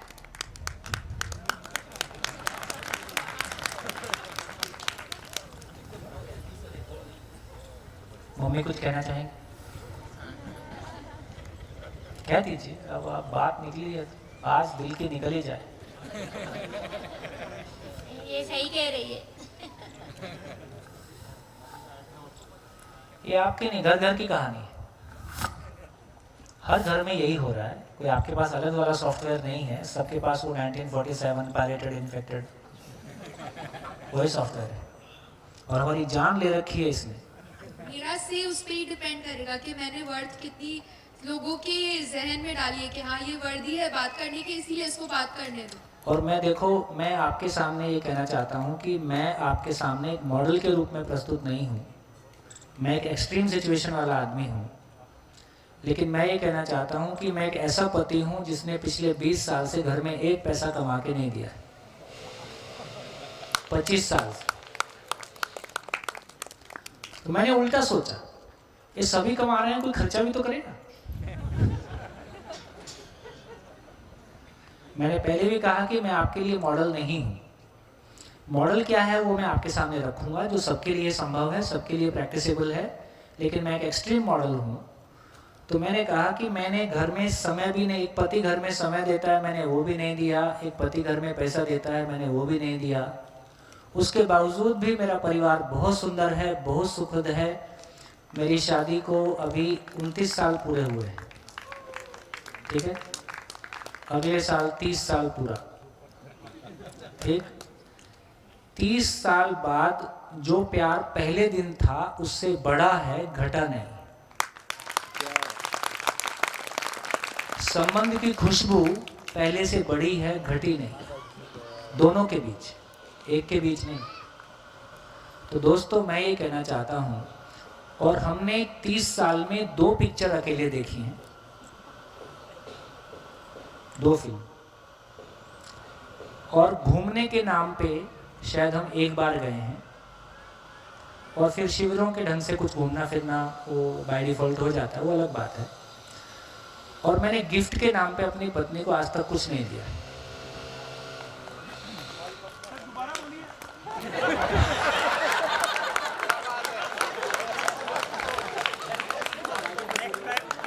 मैंने ये कहा कि जब मैं पूरा ही तुमको गिफ्ट हो गया हूं, मैं तुमको क्या गिफ्ट दे दूं? तो वो वाला गिफ्ट तो दिया नहीं, आप दूसरा भी नहीं देते हो, कैसे चलेगा? एक बार पूरा गिफ्ट होके तो देखो। भाव रूप में जब आप सही, मैं आपको दिल से इस बात को कहना चाहता हूं, हम भाव की कमी वस्तु से भरना चाहते हैं। जब किसी से वो भावपूर्ण स्थिति हो जाती है, वस्तु बीच में नहीं आएगी। वस्तु तो आवश्यकता अनुसार है। तो दोस्तों, मेरे को ऐसा लगता है कि बेटा भाव वो चीज है जो अपनी जिंदगी में स्टेबिलिटी लाती है। पैसा स्टेबिलिटी नहीं ला सकता, उसकी औकात नहीं। क्या बात। स्टेट ऑफ माइंड, स्टेटस का मतलब स्टेट ऑफ माइंड है। स्टेटस का मतलब पैसा नहीं है, गाड़ी नहीं है, मकान नहीं है, पद नहीं है। Status is state of mind. तो जब तक मेरे पास वो स्टेबल स्टेट ऑफ माइंड नहीं होगा, आप लाख पैसा रखे रखिए। अभी हमारे मित्र परिवारों में शादियां हुई हैं, 2-2 करोड़ की शादियां करते हैं, 1 महीने में वापस आ गए। कई तो हनीमून से वापस आ गए। और 1 साल में लौटने वालों की संख्या पहले से ठीक ठाक, यदि पिछले 10 साल, 20 साल, 30 साल, 40 साल का सर्वे करेंगे तो संख्या बढ़ रही है, घट नहीं रही है। पहले माँ बाप बोलते थे कि बच्चों की शादी की और गंगा नहाए। अभी शादी करने के बाद गंगा बाढ़ जैसा घर में आती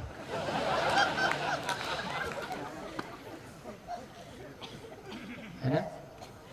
तो हमारे आधार बहुत खोखले हैं, अधूरे हैं। लेकिन हमारे माँ बाप कोई हमारी जिंदगी में गलत नहीं चाहते। कोई माँ बाप अपने बच्चों को दुख देना नहीं चाहता है। वो केवल वो किसी मुसीबत में ना फंसे ऐसा चाहते हैं। और मुसीबत में ना फंसे, जितना उनका ज्ञान है उतना ज्ञान देते हैं। क्या करें, जितना था उतना ही दे सकते हैं। तो अभी जिम्मेदारी हमारी है। अभी जिम्मेदारी हमारी अगली पीढ़ी की है कि हम अपने माँ बाप को भी संभालेंगे। और अब हम दोनों के माँ बाप, भाव रूप में अपने माँ बाप के भी माँ बाप हैं और भाव रूप में अपने बच्चों के भी माँ बाप। माँ बाप मतलब जो जिम्मेदार होता है, तो जिम्मेदार है वो माँ बाप है। तो मेरे को लगता है बेटा, हम लोग किसी बड़े चीज़ के अधिकारी हैं, है ना। ये चिल्लर में ज़िंदगी जाने की ज़रूरत नहीं है। हाँ, एक बार हमारा उसके लिए एक बार समझ बनती है तो ताकत तो हमारे पास बहुत है, पोटेंशियल बहुत है, पोटेंशियल की कमी नहीं है। तो मैं सोचता हूँ कि ये ऐसा अर्थशास्त्र पढ़ा के हमने पूरी दुनिया को संकट में डाल दिया। तो एक भूत हमने बाई एजुकेशन आदमी के सर पे 9th क्लास में चढ़ाया, है ना, कि पैसा ही सब कुछ है। बाप बड़ा ना भैया, ये हमने बाई एजुकेशन दिया है। हाँ जी सर, मेरा नाम अच्युत शर्मा है। मैं दिल्ली से स्टूडेंट हूँ, लॉ स्टूडेंट हूँ मैं। और थोड़ा सा बैकग्राउंड देने के लिए, जैसे आपने बोला कि मानव की आवश्यकताएं असीम हैं, तो मुझे ये अभी मैं पढ़ रहा हूँ और मुझे ये मालूम है कि हमारे पास, जैसे आपने पानी का एग्जाम्पल दिया, उन्होंने पैसे का एग्जाम्पल दिया, तो मुझे ये मालूम है कि मेरी आवश्यकताएं पूरी करने के लिए हमारे पास सफिशिएंट पैसा है और सफिशिएंट पानी और जो भी सुविधाएं चाहिए होती है वो है। आवश्यकताएं समझ में आ जाए तो जी। तो अब मैं जो भी कर रहा हूँ वो मैं क्यों करूँ, या जितनी भी मेहनत आगे करने वाला हूँ तो वो मैं क्यों करूँ? अगला 5 दिन। हाँ जी सर, जैसे उन्होंने अभी बोला है कि जिम्मेदारी होगी हमारी जनरेशन की, हमारे माँ बाप के प्रति और अपने बच्चों के प्रति। तो अभी तक ये जो जिम्मेदारी, रेस्पॉन्सिबिलिटी वाला टर्म है, ये बहुत ही नेगेटिव है कि हम इससे बचना चाहते हैं। हाँ। तो क्या इज इट पॉसिबल कि हम रेस्पॉन्सिबिलिटी ले और खुश भी रहें साथ ही साथ? अरे रिस्पॉन्सिबिलिटी वही है जिसमें खुश रहते हो, बाकी बोझा है। रिस्पॉन्सिबिलिटी हर आदमी, सूत्र है लिख लीजिए, हर मानव अपने महत्व को जानकर तृप्त होता है। हर मानव अपने महत्व को जानकर तृप्त होता है। उसकी उपयोगिता ही उसका महत्व है। उपयोगिता का क्या मतलब है? जो जिम्मेदारियां मैंने स्वीकारी हैं उसको मैं डिलीवर कर दूं, यही मेरी इंपॉर्टेंस है। तो मेरी जिम्मेदारियां मेरे व्यक्तित्व को एक्सप्रेशन देने का अपॉर्चुनिटी है। मेरी जिम्मेदारियां मेरे लिए अपॉर्चुनिटी है अपने आप को प्रूव करने का। यदि जिम्मेदारियां नहीं है तो मैं प्रूव क्या चीज में करूंगा? खा पी के निकल लूंगा, है? हर मानव अपने महत्व को जानकर तृप्त होता है। हर मानव ये जानना चाहता है कि मैं चीज़ क्या हूँ, मेरी इम्पोर्टेंस क्या है। उसकी उपयोगिता ही उसकी इम्पोर्टेंस है। उसकी उपयोगिता यही है कि उसकी जिम्मेदारियों को वो कैसे डिलीवर करता है। मैं एक पति के रूप में, मैं एक पिता के रूप में, मैं एक भाई के रूप में, मैं एक दोस्त के रूप में, मैं एक टीचर के रूप में अपने आप को कैसा पा रहा हूँ, और उससे मुझको तृप्ति है और मेरे वातावरण को भी तृप्ति है, तो मैं खुश क्यों ना हूँ, है ना। और मैं हर दिन और बेहतर होना चाहता हूँ। भैया ये उपयोगिता है या पूरकता जो आप बता रहे हैं? दूसरे की जिंदगी में पूरक हो जाना मेरी उपयोगिता है। तो बिना उपयोगी हुए तो पूरक हुआ नहीं जा सकता? बिल्कुल नहीं हुआ जा सकता। पहले उपयोगी होना होगा। इसलिए पहले समझना होगा, पहले अपने में एक सही आचरण के साथ होना होगा। तब तक पूरकता नहीं होगी, झेलना ही होगा। तब तक झेलना नहीं होगा। यदि परिवार समझदारी के पैड पे चलेगा तो मिलके सभी एक दूसरे के लिए उपयोगी होते जाएंगे। देखो, फिर से कह रहा हूँ कि ये जीवन विद्या किसी तरह का आदर्शवाद नहीं दे रही है। आपको फिल्म नहीं देखना है, पिज्जा नहीं खाना है, कार में नहीं चलना है, घूमने नहीं जा रहा है, ये सब नहीं बोल रही है भाई। आप सब करो यार, खुश तो रहो, इसमें क्या दिक्कत है? ऐड कर रही है खुश रहना। भाई सब करके खुश तो रह लो। सब करके भी लड़ रहे, या अपना मन खराब हो रहा है या पड़ोसी का मन खराब हो रहा है। हम खुश रहें ना, तो हमारी कार भी ठीक हो, हमारा घर भी ठीक हो, हमारे कपड़े भी ठीक हो, हमारा भोजन भी ठीक हो, हमारा मन भी ठीक हो। इसमें क्या परेशानी है? इतना ही तो कह रहे। बहुत मेहनत करके इधर वाला ठीक कर लिया है, अब इसको भी ठीक कर लेते हैं। हाँ, ये जरूर है, जब किसी नई चीज को क्रिएट करते हैं थोड़ा ज्यादा ऊर्जा उधर लग जाती है। जब गाड़ी सीखते हैं तो कितनी टेंशन लगती है, और सीख लेते हैं तो कितनी लगती है। फिर गाना सुनते रहते हैं, बात करते रहते हैं, गाड़ी चलती रहती है। लेकिन जब सीख रहे होते हैं, तो जब शिविर करते हैं और जब अध्ययन करते हैं, उस दौरान थोड़ी ज्यादा ऊर्जा लगती है।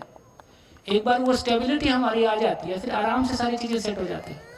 तो एक बीच का ट्रांजिशन का पीरियड रहता है जिसमें थोड़ी सी उथल पुथल हो सकती है। यदि परिवार साथ में मिलकर शिविर करता है तो वो उस उथल पुथल में एक दूसरे का सहयोग दे सकता है। तो पत्नियों को घबराने की जरूरत नहीं। पति शिविर में जाएगा तो पहले से सुधर के ही आएगा, पत्नी जाएगी तो पहले से और प्यारी होकर ही आएगी। तो ये वो शिविर है जिसने माँ बाप को बच्चे उपलब्ध कराए हैं, पत्नियों को पति उपलब्ध कराए हैं, और पत्नियों को पत्नियां उपलब्ध कराई है ना। ये घर जोड़ने का कार्यक्रम है। जो आपके परिवार में अच्छाइयाँ पहले से मौजूद हैं उनका सम्मान करने का प्रोग्राम है। तो जो हमारी अच्छाइयाँ हैं उनको हम अप्रिशिएट कर पाएँ, जो गैप्स हैं उनको पहचान पाएँ, और परिवार मिलके उसको पूरा कर पाए। इसमें क्या दिक्कत है? ये वैवाहिक समस्या समाधान शिविर नहीं है, पर बाई प्रोडक्ट में इतना हो जाता है। आगे कहानी और भी है। सर, अभी 2 दिन हम लोगों ने सुख का शब्द यूज़ किया था, आज हमने खुशी का शब्द यूज़ किया है। मेरी अपनी बनाई हुई परिभाषा है, मैं चाह रहा हूँ कि अगर आप उसको थोड़ा ठीक कर पाएँ। ये मेरी बनाई परिभाषा गलत हो सकती है। मेरा छोटा भाई US में है। इस बात की मेरी माताजी को खुशी है पर सुख नहीं है। तो ये मेरी परिभाषा है। तो अगर आप इसको ठीक कर पाएँ, या अगर ठीक है तो फिर ठीक ही है। ठीक ही लग रहे। तो फिर दोनों एक साथ कैसे मिलेंगे?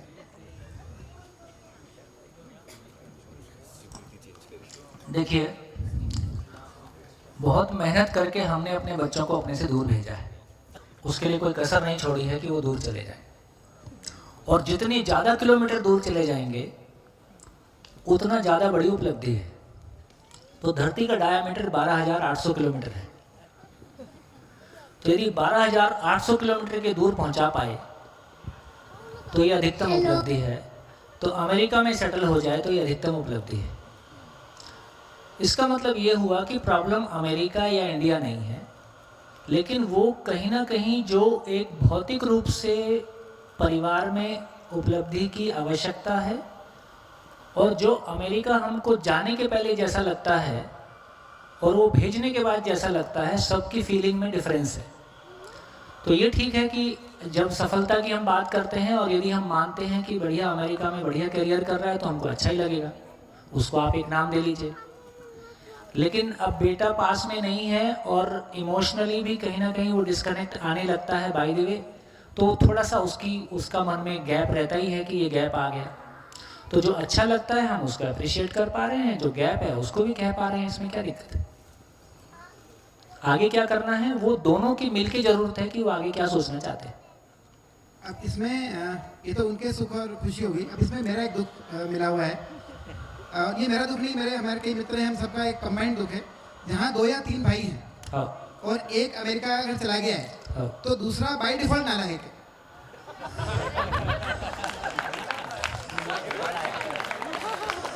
मतलब हम संकल्पित है कि हम दुखी होकर रहेंगे, कोई हमको बचा नहीं सकता है। मतलब मैंने कुछ बुरा किया नहीं आज तक उनका। आपने उनका बुरा नहीं किया है, अपना बुरा किया है। देखिए हम किसी दूसरे के मूल्यांकन से प्रभावित नहीं होते। दूसरे का मूल्यांकन मेरे मूल्यांकन को प्रभावित कर देता है। जैसा कि हमने शुरू में चर्चा किया था कि मेरे भाव और विचार से मैं सुखी दुखी होता हूं, तो उसके अमेरिका जाने मात्र से मेरा भाव और विचार गड़बड़ा जाता है और मैं भी ये मानने लगता हूं कि ये वो फर्स्ट कैटेगरी उधर है, सेकंड कैटेगरी इधर है। हम दोनों बहुत प्रेम है, हमारा दोनों को समस्या नहीं। आप दोनों का प्रेम है, लेकिन अपनी जो मूल्यांकन की प्रक्रिया है कहीं ना कहीं यदि अपने में है कि अमेरिका जाके सेटल होना ही जिंदगी में बड़ी उपलब्धि है और दूसरा चला गया, मैं नहीं जा पाया, तो ये हमारे में एक सेकंड ग्रेड सिटीजन जैसी भावना या अपने आप को थोड़ा सा अंडरमाइन करने की स्थिति बनती है। वो स्थिति यदि आप में बनती है तो वो आपकी ही चॉइस है, और वो दुख यदि आपको है तो उसके कारण नहीं है, अपनी मान्यता की वजह से है। यदि ऐसा हम कंक्लूड कर लेते हैं तो फिर अमेरिका वाला प्रॉब्लम नहीं है, मेरा विचार का जो पैटर्न है, मूल्यांकन का जो आधार है वो गलत है, उसको रीसेट करने की जरूरत है। मेरा प्रश्न माता पिता की तरफ से था, मतलब ये समस्या आज आपकी नहीं, जनरल है वो। मेरे पापा बैंक और गुजरात में तो पर्याप्त मात्रा में मिलती है। मेरे फादर बैंक मैनेजर रहे हैं, मेरे काका 3rd ग्रेड टीचर थे, तो मेरे दादाजी ने कभी भी काका को इंट्रोड्यूस नहीं करवाया किसी को। मेरा बेटा बैंक मैनेजर। ऐसे ही है भाई, ऐसे सेम कहानी मेरे साथ है। मेरा भाई यूएस में, मैं इंडिया में हूँ। ऐसे ही है। जब भी वो छोटा भाई, हालांकि पहला इंट्रोडक्शन उसी का होता है। मेरा नंबर कभी कभी आता है, ये भी कुछ काम कर लेता है, तो ये मैं आपका दुख समझ सकता हूँ, क्योंकि इस दुख से मैं भी गुजरा हूँ। कैसे गुजरा वो बताता हूँ, तो हो सकता है आपका गम कुछ कम हो जाए। जब मैंने जॉब छोड़ दिया, जब मैंने जॉब से रिजाइन किया, 92 की बात है, तो 92 से 98 में मेरे को जीवन विद्या मिली। इस बीच का जो 6-7 साल का पीरियड था, उसमें मेरे पास ये क्लैरिटी थी कि क्या नहीं करना है, क्या करना है, इसकी क्लैरिटी मेरे पास नहीं थी। तो फिर कभी ग्रामीण विकास कर लिए, कभी कुछ और प्रोजेक्ट ले लिए, कभी एनजीओ कर लिए, कभी कुछ धर्म कर लिए, कभी कोई विचार कर लिए, ये सब चलता था। संसार का आकलन करने का एक ही तरीका है कि पैसा कितना कमाते हो, है ना। तो लगभग हमारी स्थिति जिंदा रहने के धरातल पर गलत नहीं है। यदि जिंदा रहने के धरातल की बात करेंगे तो वहाँ पैसा ही सब कुछ है। तो कुल मिला के अभी की स्थिति इतनी है कि माँ बाप एटीएम मशीन बच्चों के लिए और बच्चे एटीएम मशीन हो जाएं, ये माँ बाप की सफलता। पैकेज कितने का मिला और कहाँ सेटल हुआ, और लास्ट में पूछ लो कि तुम्हारे पास क्या बचा, तो कहानी मुश्किल है। तो ये सारी बातें आई, तो मैंने भी स्थिति को फेस किया कि मेरे साथ के लोग मेरे को इंट्रोड्यूस नहीं कराते थे, क्योंकि उस समय मैं ना उधर का था ना इधर का था। लेकिन मैं इस बात को नोटिस कर पाता था, ये मेरे को क्यों इंट्रोड्यूस नहीं करवा रहा है, क्योंकि मेरे भीतर वो फीलिंग नहीं था कि मैं असफल हूँ या मैं कुछ कम हूँ। मैं एक जर्नी में हूँ, जर्नी को एक्सप्लोर कर रहा हूँ। कभी कभी कोई भाव छूता भी था, लेकिन मैं ये समझ पाता था कि ये क्यों नहीं करवाता है। तो हम किसको इंट्रोड्यूस करवाते हैं? जिसको इंट्रोड्यूस कराने से हमारा सम्मान बढ़ता हो, जिसको इंट्रोड्यूस कराने से हमारा सम्मान घटता हो। हर मानव सुखी होना चाहता है, तो मेरा भाई अपना घर भी नहीं चला पा रहा है, ये इंट्रोड्यूस कराने से मेरा सम्मान घटता है। और मेरा भाई अमेरिका में सेटल्ड है, ये बोलने से सामने वाला प्रभावित होता है। तो मानव जो कुछ भी करता है सुख की तलाश में करता है, तो अपने को समझ में आता है ये बेचारा अपनी गरीबी के साथ जो कर रहा है ठीक ही कर रहा है। मैं प्रभावित नहीं हूं, इसलिए मैं उससे दुखी नहीं होता। तो मैं ये कहना चाहता हूं कि यदि हमारा मूल्यांकन की 100 मूल्यांकन ठीक है तो दुनिया की कोई ताकत नहीं है हमको अपमानित कर सके। और जो स्वयं में सम्मानित नहीं है उसका कोई सम्मान कर सके ये भी संभव नहीं है। तो स्वयं का सम्मान ही सम्मान है, स्वयं का विश्वास ही विश्वास है, बाकी सब उधारी का माल है। तो भैया अपना माल कमाओ, उससे कम में तृप्ति नहीं। धन्यवाद। हेलो सर, कहाँ हो? यहाँ पे हाँ। मैं संदीपनी स्टाफ से हूँ। आप जो बात कर रहे थे उस पर से मैंने 2 लाइन लिखी है, शेयर करना चाहूँगी। बिल्कुल। चिल्लरों में ना बांट अपनी औकात को, सजदा करेगी ये दुनिया जब तू खुद समझ जाएगा अपने अस्तित्व को। और दुनिया सजदा करे मत करे, मैं करता हूँ ये काफी। ये दुनिया के साथ बात का ठीक, जिसकी अपने से बात हो जाती है उसकी अपनों से बात हो जाती है, और अपनों से बात नहीं हो रही है इसका मतलब है कि अपने से बात करना नहीं आता। तो अपने से बात करना सीखें, सबसे बात करना हो जाए। मामला कहाँ पे अटका हुआ है? हाँ, माइक। हेलो, केस था उसमें थोड़ा मेरा एक कहना है। आप कहाँ हो? भाई साहब का कहना है कि मेरे साथ भी वही कंडीशन है कि बेटी अभी यूएसए में है, मैं यहाँ हूँ। तो वही है कि इतना सारा जियोग्राफिकल डिस्टेंस है, तो कहीं ना कहीं अपने आदान प्रदान में या एक छत के नीचे रहने से जो होता है उसमें कमी तो आती ही आती है। उनके टाइम जोन डिफरेंस है, सारा है। पर मेरे सुरेश सर ने बहुत एक अच्छा सिखाया है कि व्हाट इज़ इम्पॉर्टेंट इज़ साथ साथ रहना वो ज़रूरी नहीं है। कभी कभी एक छत के नीचे रह के हम साथ साथ रहते हैं पर पास नहीं महसूस कर पाते हैं। तो मुझे लगता है भैया के साथ भी उनकी मदर का और उनका वही है कि वो खुश हो पाती है पर वो सुखी नहीं महसूस कर पाती है, क्योंकि उनका वो जीने के धरातल पे शायद सोच नहीं है। वो कनेक्ट होगा तो काफी कुछ ठीक हो जाएगा, फिर फर्क नहीं पड़ता कि आप कहाँ रहते हो। हाँ, तो मुझे फर्क अभी नहीं पड़ता है क्योंकि मैंने अभी तय कर लिया है कि वो जहाँ खुश है मुझे वहीं पे उसको देखना है। बढ़िया, मैं कहीं हर्डल करना स्वीकार लिया। हाँ। तो कम से कम दुखी नहीं हो रहे हैं, सुखी होना तो अपनी जर्नी।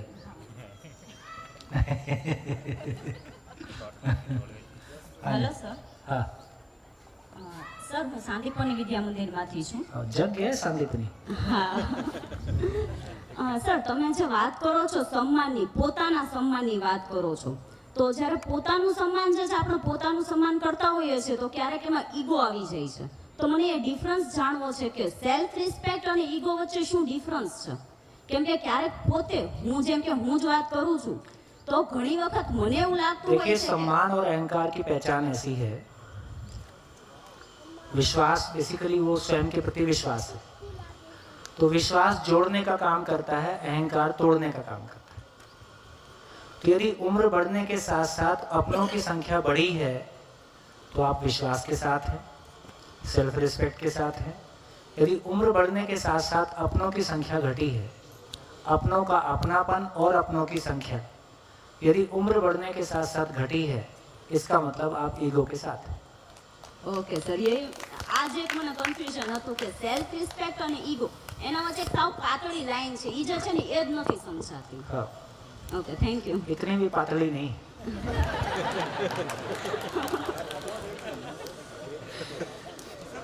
हाँ जी, अब है।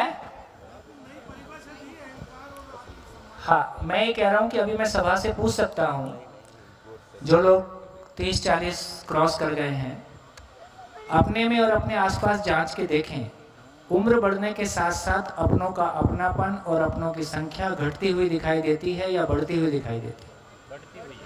जोर से बोलो। कितने लोगों को लगता है कि घटती हुई है? जैसे जैसे 60-70 पहुंच रहे हैं, एक दुखद बुढ़ापा हाथ लग रहा है। हम सब जिंदा रहने के धरातल पर आपको खूब शुभकामनाएं हैं, कोई आपको बचा नहीं सकता, आप एक दुखद बुढ़ापे की ओर बढ़ रहे हैं। ऐसा मैं नहीं कह रहा हूं, ऐसा मैथमेटिक्स कह रहा है, ऐसा सॉफ्टवेयर बोल रहा है। सॉफ्टवेयर का एंड पॉइंट क्या होगा तो सॉफ्टवेयर बताता है। तो जिंदा रहने के धरातल पर आपके लिए इंपॉर्टेंट संबंध है या साधन है? संबंध जिंदा रहने के धरातल पर साधन महत्वपूर्ण है। साधन महत्वपूर्ण होगा तो संबंध का क्या होगा? और लास्ट में आप अकेले बचो। तो हमारे दुखद बुढ़ापे के लिए हम स्वयं जिम्मेदार हैं। जो कमाया है वो आपके पास है, बैंक बैलेंस है, उसको देख के खुश हो। इसीलिए तो साहब आप भी सुन रहे हैं हम। हाँ, इसलिए सुनना अच्छा है, ये आपकी उदारता है। हाँ जी, बढ़िया हो गया, ठीक है बेटा। हाँ जी, आगे चले। हाँ, सॉरी आप बहुत देर से खड़े। हाँ, माइक ऑन नहीं। आपसे जस्ट क्योंकि आप अपना जो भी लाइफ का स्पैन गुजरा है आपका, आप एक्सप्लेन कर रहे हैं अपना, तो जस्ट मैं ये जानना चाहता हूँ, और मैंने थोड़ी बैक कैलकुलेशन करी। आपने जैसे बताया कि आप 30वें साल में आपका शादी का नेक्स्ट ईयर हो जाएगा, और 92 में आपने जॉब छोड़ दी, मतलब ऑलमोस्ट आपने शादी करी और जॉब छोड़ दी 2 महीने बाद। 2 महीने बाद तो तो ये विवशता आपको आपके श्रीमती के साइड से आई, या आपका जो बैकग्राउंड पहले से ही चल रहा था वो उसके कारण हुआ? व्यवस्था नहीं थी, खुशी थी। नहीं, खुशी तो थी, मैं ये जिंदगी की तलाश में जो अनावश्यक था वो छोड़ दिया। ओके, उससे जो उपद्रव होना था हुआ। हाँ जी सर, ये ईगो और सेल्फ रिस्पेक्ट का बात चल रहा है, तो एग्जैक्टली ईगो क्या है, सेल्फ रिस्पेक्ट क्या है, और इनका डिफरेंस? ईगो क्या है कि दूसरे के छोटे होने, दूसरों का ना होना बराबर मेरा होना, इसका नाम ईगो है। जब दूसरे का होना आपके अस्तित्व में हस्तक्षेप करे, दूसरे की सफलता को देख के आपको अंदर से ईर्ष्या आए, तो आप ईगो में हो, कॉम्प्लेक्स में हो। दूसरे की सफलता को देख के आपको खुशी हो, तो आप विश्वास के साथ हो। भैया आपकी शिविर में शायद मैंने सुना था, तो मेरे को अच्छा लगा था, इसलिए मैं शेयर करना चाह रहा हूँ जी कि मैं ये काम कर सकता हूँ, ये मेरा विश्वास है, कोई भी काम मैं कर सकता हूँ। लेकिन जैसे ही इसमें बदल जाता है कि सिर्फ और सिर्फ मैं ही इस काम को कर सकता हूँ, हाँ। वो ईगो में बदल जाता है। सर, वो आपकी फैमिली के बारे में आपने बताया कि प्रॉब्लम नहीं है, शादी के बाद ही आपने सब कुछ छोड़ दिया, कमा के। बहुत प्रॉब्लम आई उसके बाद। हाँ, वही जानना है कि आई थी। कहानी थोड़ी है। मतलब आई थी ना, कहानी का समय तो आपकी पत्नी समझदार है कि आपने समझा दिया, कैसे चला आपका, समझ में नहीं आया?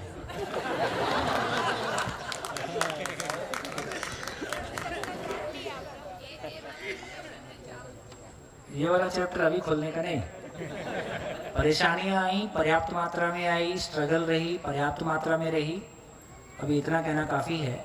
लेकिन वो इन्वेस्टमेंट था, वो एक कीमत चुकाई एक सही ज़िंदगी पाने के लिए। उस टाइम की हमारी ज़रूरत थी, आपकी नहीं।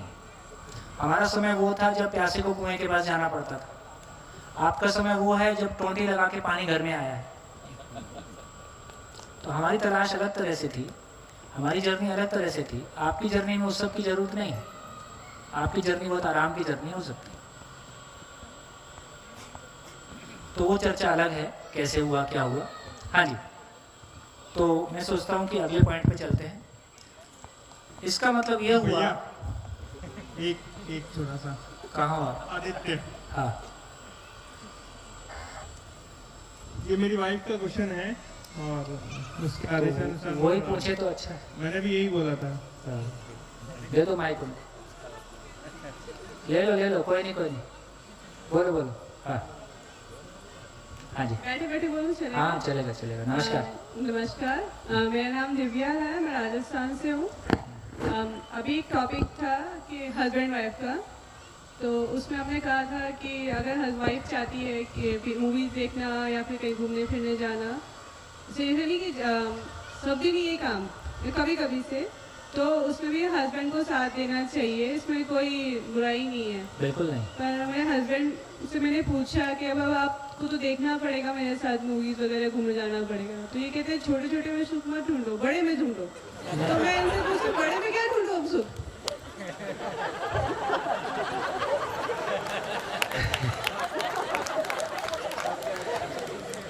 देखिए, मेरे को ये लगता है कि पत्नी का इतना आशीर्वाद काफ़ी है कि वो आपको चलने से नहीं रोकती, इसको स्वीकारा जाए। और यदि उसको अभी मन अचानक ट्रांजिशन नहीं हो रहा है ना, ये मन ऐसी चीज नहीं है जो ऑन ऑफ का स्विच है, ये बदलता भी है तो बहुत धीरे से बदलता है। तो यदि हमारी पत्नी को किन्हीं चीजों में इंटरेस्ट है और वो कोई ये बात इन्होंने अपनी तरफ से कह दी कि भी रोज एक पिक्चर देखने जाना है, तो नहीं चलेगा। लेकिन उसकी मर्यादा दोनों के बीच में उसकी सहमति के साथ हम उन चीजों का भी सम्मान कर सकें, इस अर्थ में कि हमको साथ चलना है, हम साथ में और एक दूसरे का सहयोग हो। जब भी ऐसा हो तो आप याद कर लिया करो कि इनकी जिंदगी में कितना सहयोग है, तो फिर हमारे भीतर से वो भाव आ जाएगा कि कोई बात नहीं, यदि इसमें मिलकर हम दोनों मिलकर खुश हो सकते हैं, ये खुश हो सकते हैं, तो इनकी खुशी के लिए इस काम को मैं कर लेता हूँ। आप भी इस बात का ध्यान रखें, फिर साथ में मिलकर अध्ययन करें। तो वो ये चीज़ को जिम्मेदारी दे देता है कि ये तो जिम्मेदारी है, मैं भी यही जिम्मेदारी करता हूँ, पूरा करता हूँ, ये भी तुमको भी यही करनी है, सबको अपनी अपनी जिम्मेदारी उठानी पड़ती है। नहीं, इसका एक ही तरीका है कि कम से कम वो जो समझ वाला पार्ट है, आपका अच्छा ग्रुप बन गया है भीलवाड़ा में, तो अपने ग्रुप के साथ बैठ के बढ़िया कुछ नियम बनाएं, और डेली नियम बनाएं मतलब डेली उसको करें, जिंदगी में लाएं। तो 1 घंटा रोज कुछ अध्ययन का निकालें, चर्चा करें, बातचीत करें, आगे बढ़ें, कुछ नई बात हमको समझ में आती है तो उसकी जो खुशी मिलेगी दोनों को, उसमें मिलके काफ़ी सारी चीज़ें बैलेंस हो जाती हैं। तो ये जो कर रहे हैं आप भी उसमें इंटरेस्ट ले लीजिए, और आप जो कर रहे हैं वो भी इसमें इंटरेस्ट ले लें, तो कुछ दिन मिला के साथ चल के फिर किसी पॉइंट पे आके लेवल हो जाता है। यही तो एक तरीका है ना कि हम कैसे चल पाएंगे साथ साथ। थोड़ा बहुत इसके बावजूद भी कुछ ना कुछ ऐसा होगा ही जो थोड़ा सा उस जगह में जाएगा कि जहाँ झेलने झिलाने की जगह बनती है, पर ये बाय डिफॉल्ट है, ऐसा होगा ही। समझ के बिना पति पत्नी में हमेशा स्मूथली चलेगा ऐसा स्वीकार कर लें कि नहीं चलेगा। पति पत्नी में झगड़ा होगा ही, इसको स्वीकार करें। बहुत एकदम स्मूथ चलेगा इसकी कल्पना ना करें, क्योंकि इसकी अभी हमारी योग्यता नहीं है ना। तो जिस चीज की हमारी अभी योग्यता नहीं है उसको स्वीकार लेते हैं, तो स्वीकार लेने से हम आराम में आ जाते हैं। ज्यादा प्रॉब्लम कब है? जब हम एक तरफ ही आदर्शवादी तरीके से मान लेते हैं कि हमारे बीच में तो बिल्कुल बहुत एकदम फिल्मी प्यार टाइप बहना चाहिए। ये प्यार फिल्मी टाइप उधर बहता है, जिंदगी तो जिंदगी की तरह से चलती है। इसका मतलब है कि थोड़ा सा बिल्कुल जो प्रैक्टिकल ग्राउंड्स हैं, या और थोड़ा सा हम आराम से बात कर लेंगे, तो मेरे को लग रहा है कि बात करने से बात बन जाती है। हाँ जी, और कुछ? भैया एक प्रोसेस वाली क्लैरिटी चाहिए थी। जैसे इंसान एक हद तक किसी स्टेट में रहता है और फिर उसकी समीक्षा होती है और फिर अगली स्टेट में जाता है। लगता है कि अपन रुक जाते हैं, एक बार मानव को लेके व्यवस्था पूरी आने देते हैं, कंटेंट आएगा तो ज़्यादा बेहतर बात कर पाएंगे। ठीक है, क्योंकि अभी गोल गोल घूमना हो जाएगा। चलिए मैं दूसरा खोल देता हूँ। जैसे मनोविज्ञान के बारे में हम पढ़ते हैं, तो बेसिकली ऐसे तो कई तरह के मनोविज्ञान हैं, लेकिन जो पॉपुलर और एक्सेप्टेड है और जहाँ हमको दिखाई देता है कि कहाँ से वो आ रहा है, तो बेसिकली हम कह रहे हैं कि मानव का समस्त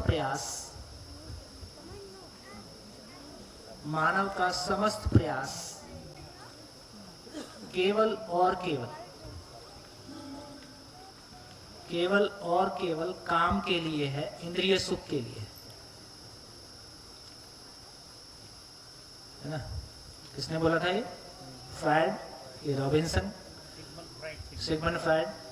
तो बेसिकली ये कहने की कोशिश है कि आदमी की जो मोटिवेशन है, और वो गलत नहीं कह रहे हैं, जिंदा रहने के धरातल पर बैकग्राउंड में आप जाओगे तो उसकी सारी मोटिवेशन इंद्रिय सुख ही है।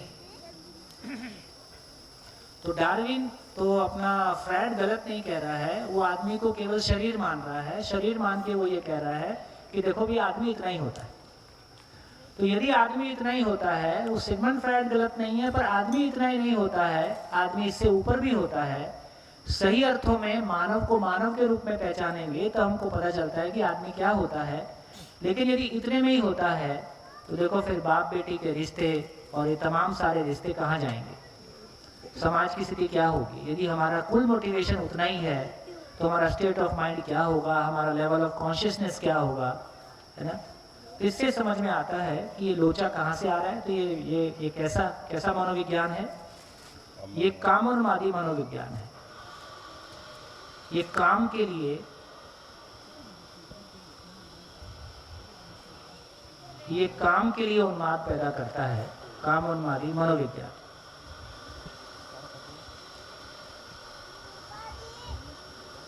उसी तरह से यदि हम समाजशास्त्र की बात करेंगे तो समाजशास्त्र में सर्वाइवल ऑफ द फिटेस्ट किसने बोला? डार्विन ने बोला। लेकिन आप यदि एमए सोशियोलॉजी फंडामेंटल्स पढ़ेंगे तो वहाँ साफ लिखा है कि डार्विन के इस प्रिंसिपल को, सर्वाइवल ऑफ द फिटेस्ट को, वो हर्बर्ट स्पेंसर नाम का सोशल साइंटिस्ट था जिसने उसको ह्यूमन पे एक्सप्लेन किया। तो यदि बलशाली जिएगा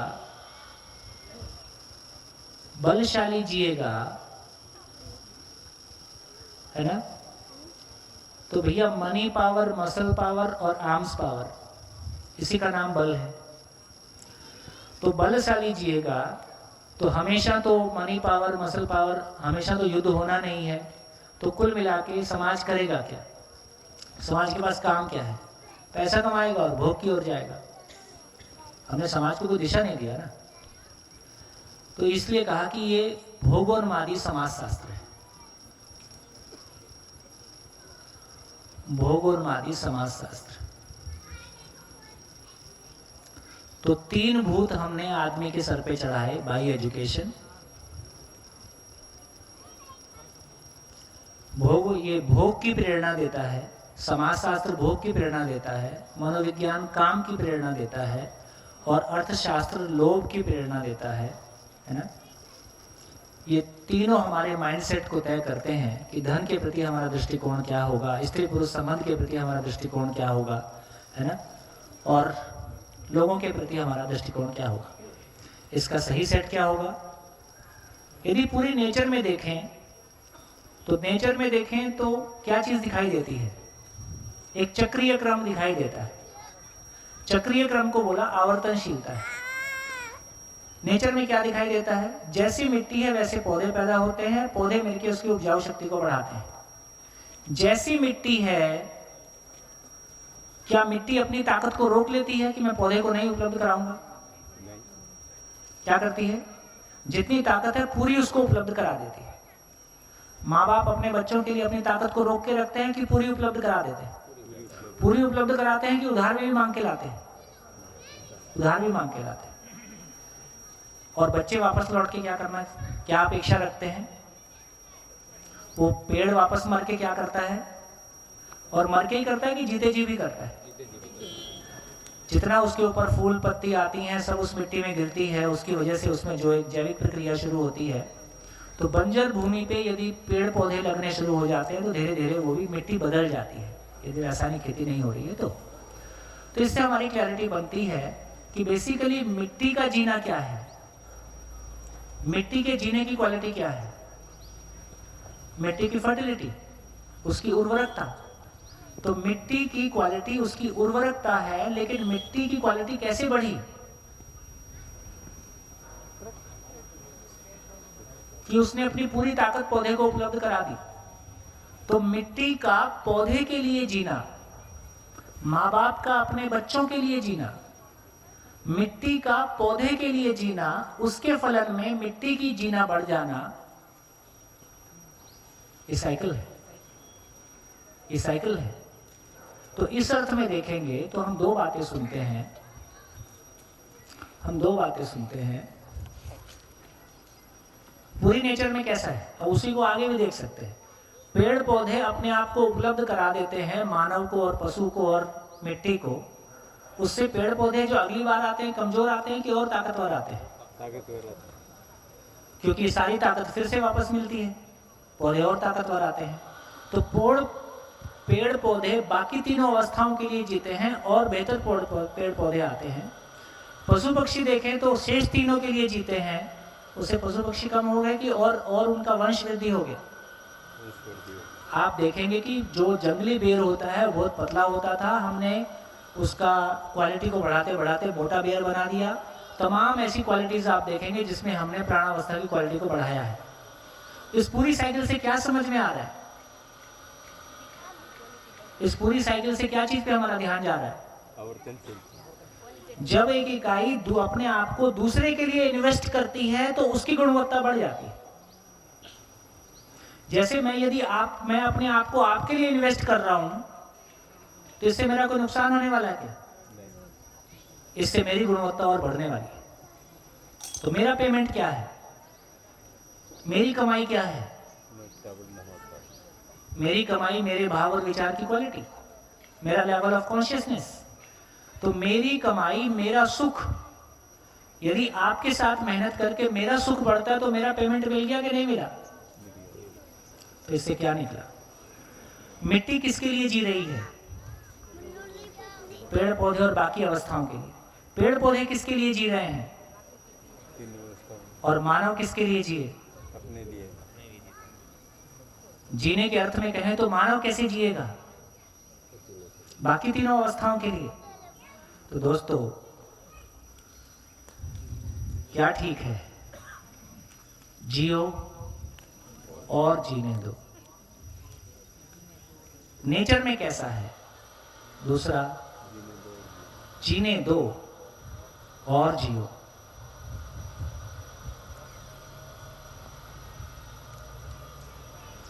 उधर मत जाइए कि उन्होंने क्या कहा था, हम कैसे उसको समझ रहे, कैसे जी रहे, उस पे आ जाइए। दोनों में से क्या ठीक है? नेचर में कौन सा नियम काम कर रहा है? जीने दो और जियो। नेचर में काम कर रहा है, नेचर में काम कर रहा है, जीने देना ही जीना है,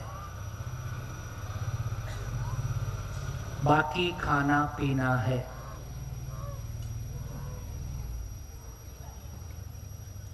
ये बात पहुंची कि नहीं? समझ में आया तब तो ताली बजाओ। मैं आपके जीने में सहयोगी हो गया, मैं आपके जीने में सहयोगी हो गया और आपकी जिंदगी में बाहर आ गई, तो ये मेरा जीना है, बाकी खाना पीना है। मेरे घर में मैं मक्खन से पराठा खाऊं या फाफड़ा ढोकला खाऊं, इससे क्या फर्क पड़ता है? वो शरीर के लिए है, मेरे लिए नहीं है। मेरे लिए तो मेरी भाव और विचार की क्वालिटी है। तो जीने देना ही जीना है, तो जीने दो और जियो, यही जीना है। भैया एक मिनट, हम कहाँ भ्रम में रह गए? जियो और जीने दो। हमने क्या अर्थ निकाल लिया? अपने प्रॉफिट के लिए बढ़िया मोटाओ, वक्त आने पे कुछ दान कर दो और बाकी फिर शोषण में लग जाओ। तो दान देना अपने अपराध बोझ से मुक्ति का मैकेनिज्म तो नहीं है।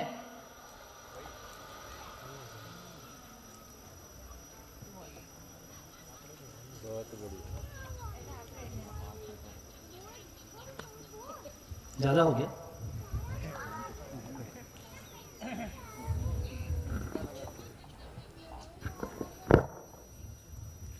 जोर का झटका धीरे से। कितने लोगों को बात ठीक लग रही है? लगे ना लगे, ठीक यही है। क्या करोगे? मैं इसमें क्या करूंगा? है तो यही। भैया एक कंफ्यूजन है। एक मिनट, ये बात पहुंच रही? जीने देना ही जीना है। हम अपने बच्चों की जिंदगी में जीने में सहायक नहीं हुए तो रिएक्शन घर से आया है। इससे बड़ा और क्या प्रमाण होगा? नहीं जी पाए तो रिएक्शन अपने भीतर से आया है, अतृप्ति है। तमाम सफलताओं के बावजूद, तमाम भौतिक सफलताओं के बावजूद।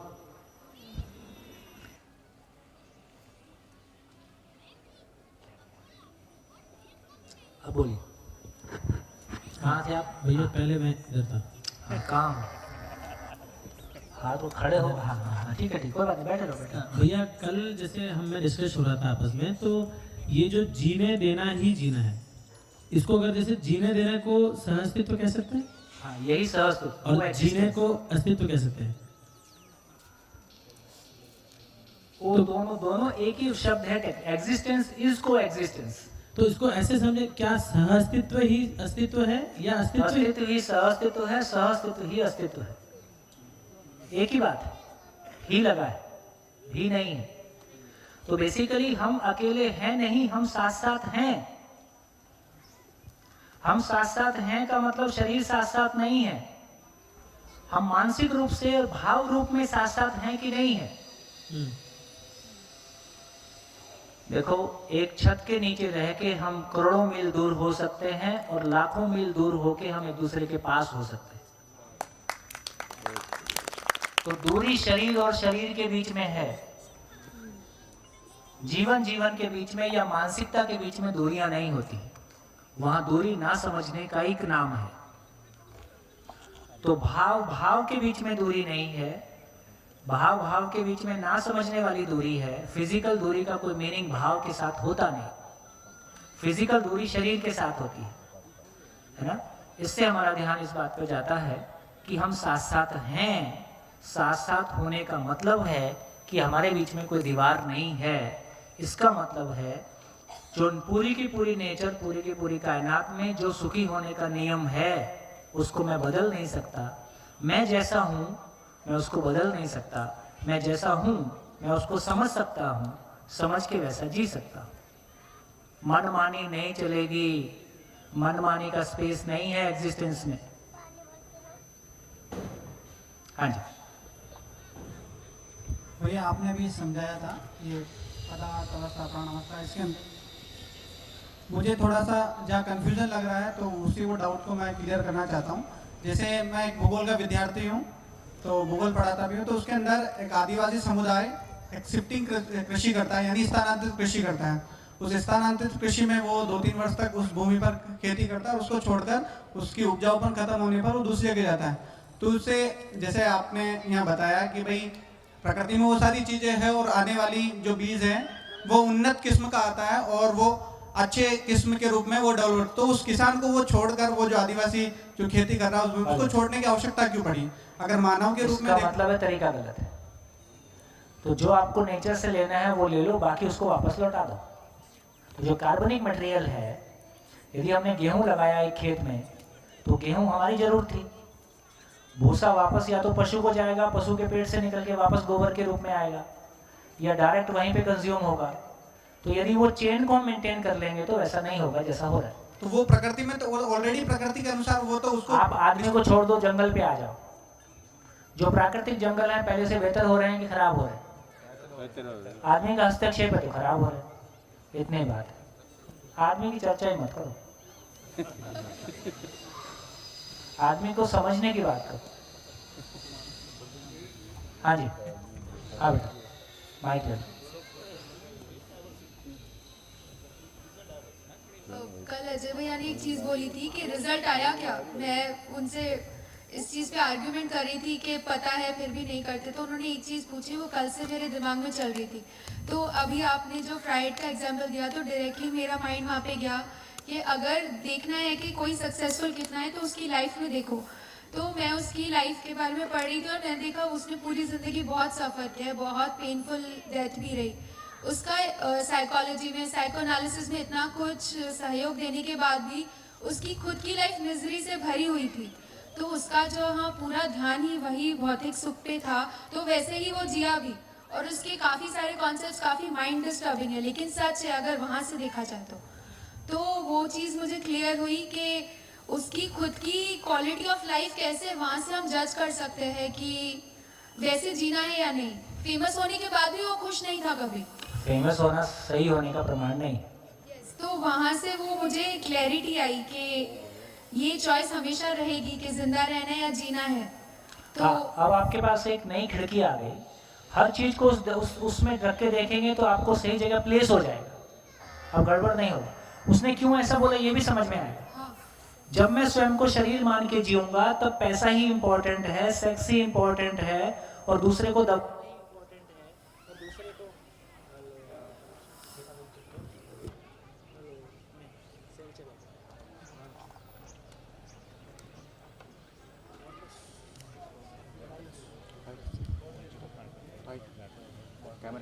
Cordless mic ક્યાં છે?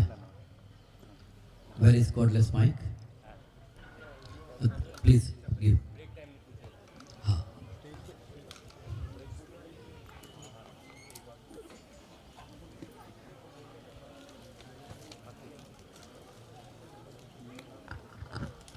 तो ये हमारी क्लैरिटी में आ रहा है कि जब एक आदमी के पास स्वयं को शरीर मान के जिएगा, जो कि वो है नहीं, उसकी जो भाव की अपेक्षाएं हैं, उसकी जो स्टेबिलिटी की अपेक्षाएं हैं, उसकी जो जीने वाली जितनी भी चाहनाएं हैं, भय से मुक्त होना, भाव से मुक्त होना, स्टेबल होना, उसके पास रहेगा नहीं। वो नहीं रहेगा तो उसकी वो उसके पास नहीं रहेगा, उसकी कमी तो रहेगी। कमी को कैसा पूरा करेगा? उसको लगता है कि पैसा होने से दूसरे लोग मेरा सम्मान करेंगे, पैसा होने से मेरे अंदर का डर नहीं रहेगा, मैं सिक्योर हो जाऊंगा। जितना इंश्योरेंस हम करवा रहे हैं, ठीक, सारे इंश्योरेंस के बाद क्या हम सिक्योर फील करते हैं? इस सारी चीज़ों को देखोगे तो आपको रूट पता चलेगा कि रूट कहाँ पे है। जब आदमी इंफीरियरिटी कॉम्प्लेक्स के साथ में रहता है, विश्वास की कमी के साथ में रहता है, तो दूसरा मेरे प्रभाव में आ जाने से वो रिलैक्स फील करता है। वहीं से फिर कंपैरिजन बुद्ध और फाइट के पास भी चला गया। बुद्ध के पास ऑप्शन था वहाँ पे हिमालय पे जो को मिली, लेकिन उनको रियलाइज के और उस सामने वाले में डिफरेंस और बांटू। अपने अंतिम समय में भी वो दीक्षा जो उनको चीज लगी और वो खुश होके गए। ठीक हो गया? तो इस तरह से हमारा जो एनालिसिस है वो आधा अधूरा नहीं होगा। हम जो हुआ है उसको भी कह पाएंगे, कम से कम उसने आदमी जिंदा रहने के धरातल पर जो मूल प्रवृत्ति है उसको पहचान लिया। ठीक है, उससे जो हो सकता था हुआ। तो हमारी क्लैरिटी बनती है कि क्या हुआ, क्यों हुआ, अधूरापन क्या है, ठीक कैसे करेंगे। हाँ जी, कोई बात। हाँ, और कुछ? हाँ, बोलिए। माइक चालू है, थोड़ा पास रखिए। जैसे एग्जिस्टेंस को एग्जिस्टेंस है और उसमें एनिमल्स भी आते हैं, तो मुझको आपको ये पूछना था कि लाइक नॉनवेज कंज्यूम करना या एनिमल प्रोडक्ट्स कंज्यूम करना क्या सही है या मेरे को लगता है थोड़ी जल्दी है, क्वेश्चन थोड़ा जल्दी आ रहा है, थोड़ा किसी समय पे और चर्चा करेंगे, क्योंकि अभी डायरेक्टली मैं कुछ कहूँगा वो ठीक नहीं। आपके अंदर से वो बेस क्रिएट हो जाए और आपके अंदर से निकल के आ जाए कि हाँ क्या सही है, वो ज़्यादा उचित होगा। रेडीमेड आंसर ठीक नहीं। जी, नमस्ते भैया जी। अभी जैसे आपने बताया कि जीने देना ही जीना है, अगर आप किसी की ज़िंदगी में सहयोग दे सके और उनको जीने का एक मौका दें, उस टाइप से दें, तो आपको खुद सुख की प्राप्ति होगी। तो अगर अपन टेक्निकली और लॉजिकली देखें कि अगर इन दी एंड अगर हम सब सुखी देख रहे हैं, तो आज की डेट से अगर मान लीजिए मैं अपना जीवन दूसरों की खुशी के लिए अर्पित कर देता हूँ कि मैं आज से नॉन स्टॉप पे दूसरों के लिए नहीं कर दोगे, पहले आप अपने में खुश होगे, भरा हुआ छलकता है, वो नेचुरल है।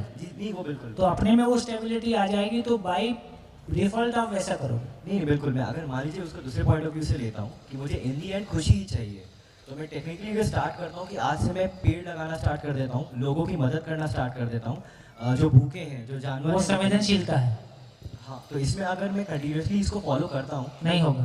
तो मुझे सूत्र है करके सुखी होना या सुखी होके करना। अच्छा, तो उल्टा सुखी होके करना। सुखी होके करना मतलब समझ के सुखी होना और सुखी होके करना। आप वो पेड़ लगा के सुखी होना चाहेंगे तो जब तक पेड़ लगाएंगे और जब तक उसका एप्रिसिएशन मिलेगा, अच्छा लगता है, होता नहीं। अच्छा, तो पहले खुद को खुश करना। तो जब भी आपका सुख आपसे बाहर है तो समझ लीजिए कि दुख आसपास है। अच्छा जी, बढ़िया। लास्ट तो यार इसी पे कंफ्यूजन है जो काफ़ी महीनों से चल रहा है, क्योंकि मैंने लॉकडाउन में कुछ आपको यूट्यूब पे भी सुन लिया था। अब जीने दो और जियो, और 7 दिन का पूरा सुन के ही कंक्लूजन निकाला कि अपने ऊपर ही काम करना है। तो मैं बहुत ज़्यादा सेल्फ सेंट्रिक हो गई हूँ इन महीनों में। इवन जैसे जॉब में भी बहुत ज़्यादा ध्यान नहीं दे पा रहे हैं। जो पहले जो पैशन होता था वो ख़त्म हो गया, और मतलब अंदर ही अंदर चली गई मैं। अब उससे क्या है, जैसे पहले जैसे छोटा मोटा हम किसी की मतलब संवेदनशीलता के धरातल पे थोड़ा सा मदद भी कर दी, और समझ गया। अब क्लिक होता है कि अरे क्या है, थोड़ा बड़ा सोचो। तो ये पैशन खत्म नहीं हो गया, शिफ्ट हो गया। नंबर 1। नंबर 2, ट्रांजिशन में ये दौर चलेगा। तो ये दौर चलेगा जब एक टाइम के लिए आपका जो रूटीन था उसमें से कुछ चेंज आ जाएगा। बहुत सारे लोगों से मिलने का मन नहीं करेगा, क्यों फालतू टाइम वेस्ट करें। शादियों में जाने का मन नहीं करेगा, क्योंकि मुंह दिखाने ही तो जाते थे, वो भी कोई बुलाता नहीं है, क्योंकि आप उसके यहाँ खा के आए थे, वो कहता है मेरे यहाँ भी खा के जा, है ना। तो बहुत सारी चीज़ें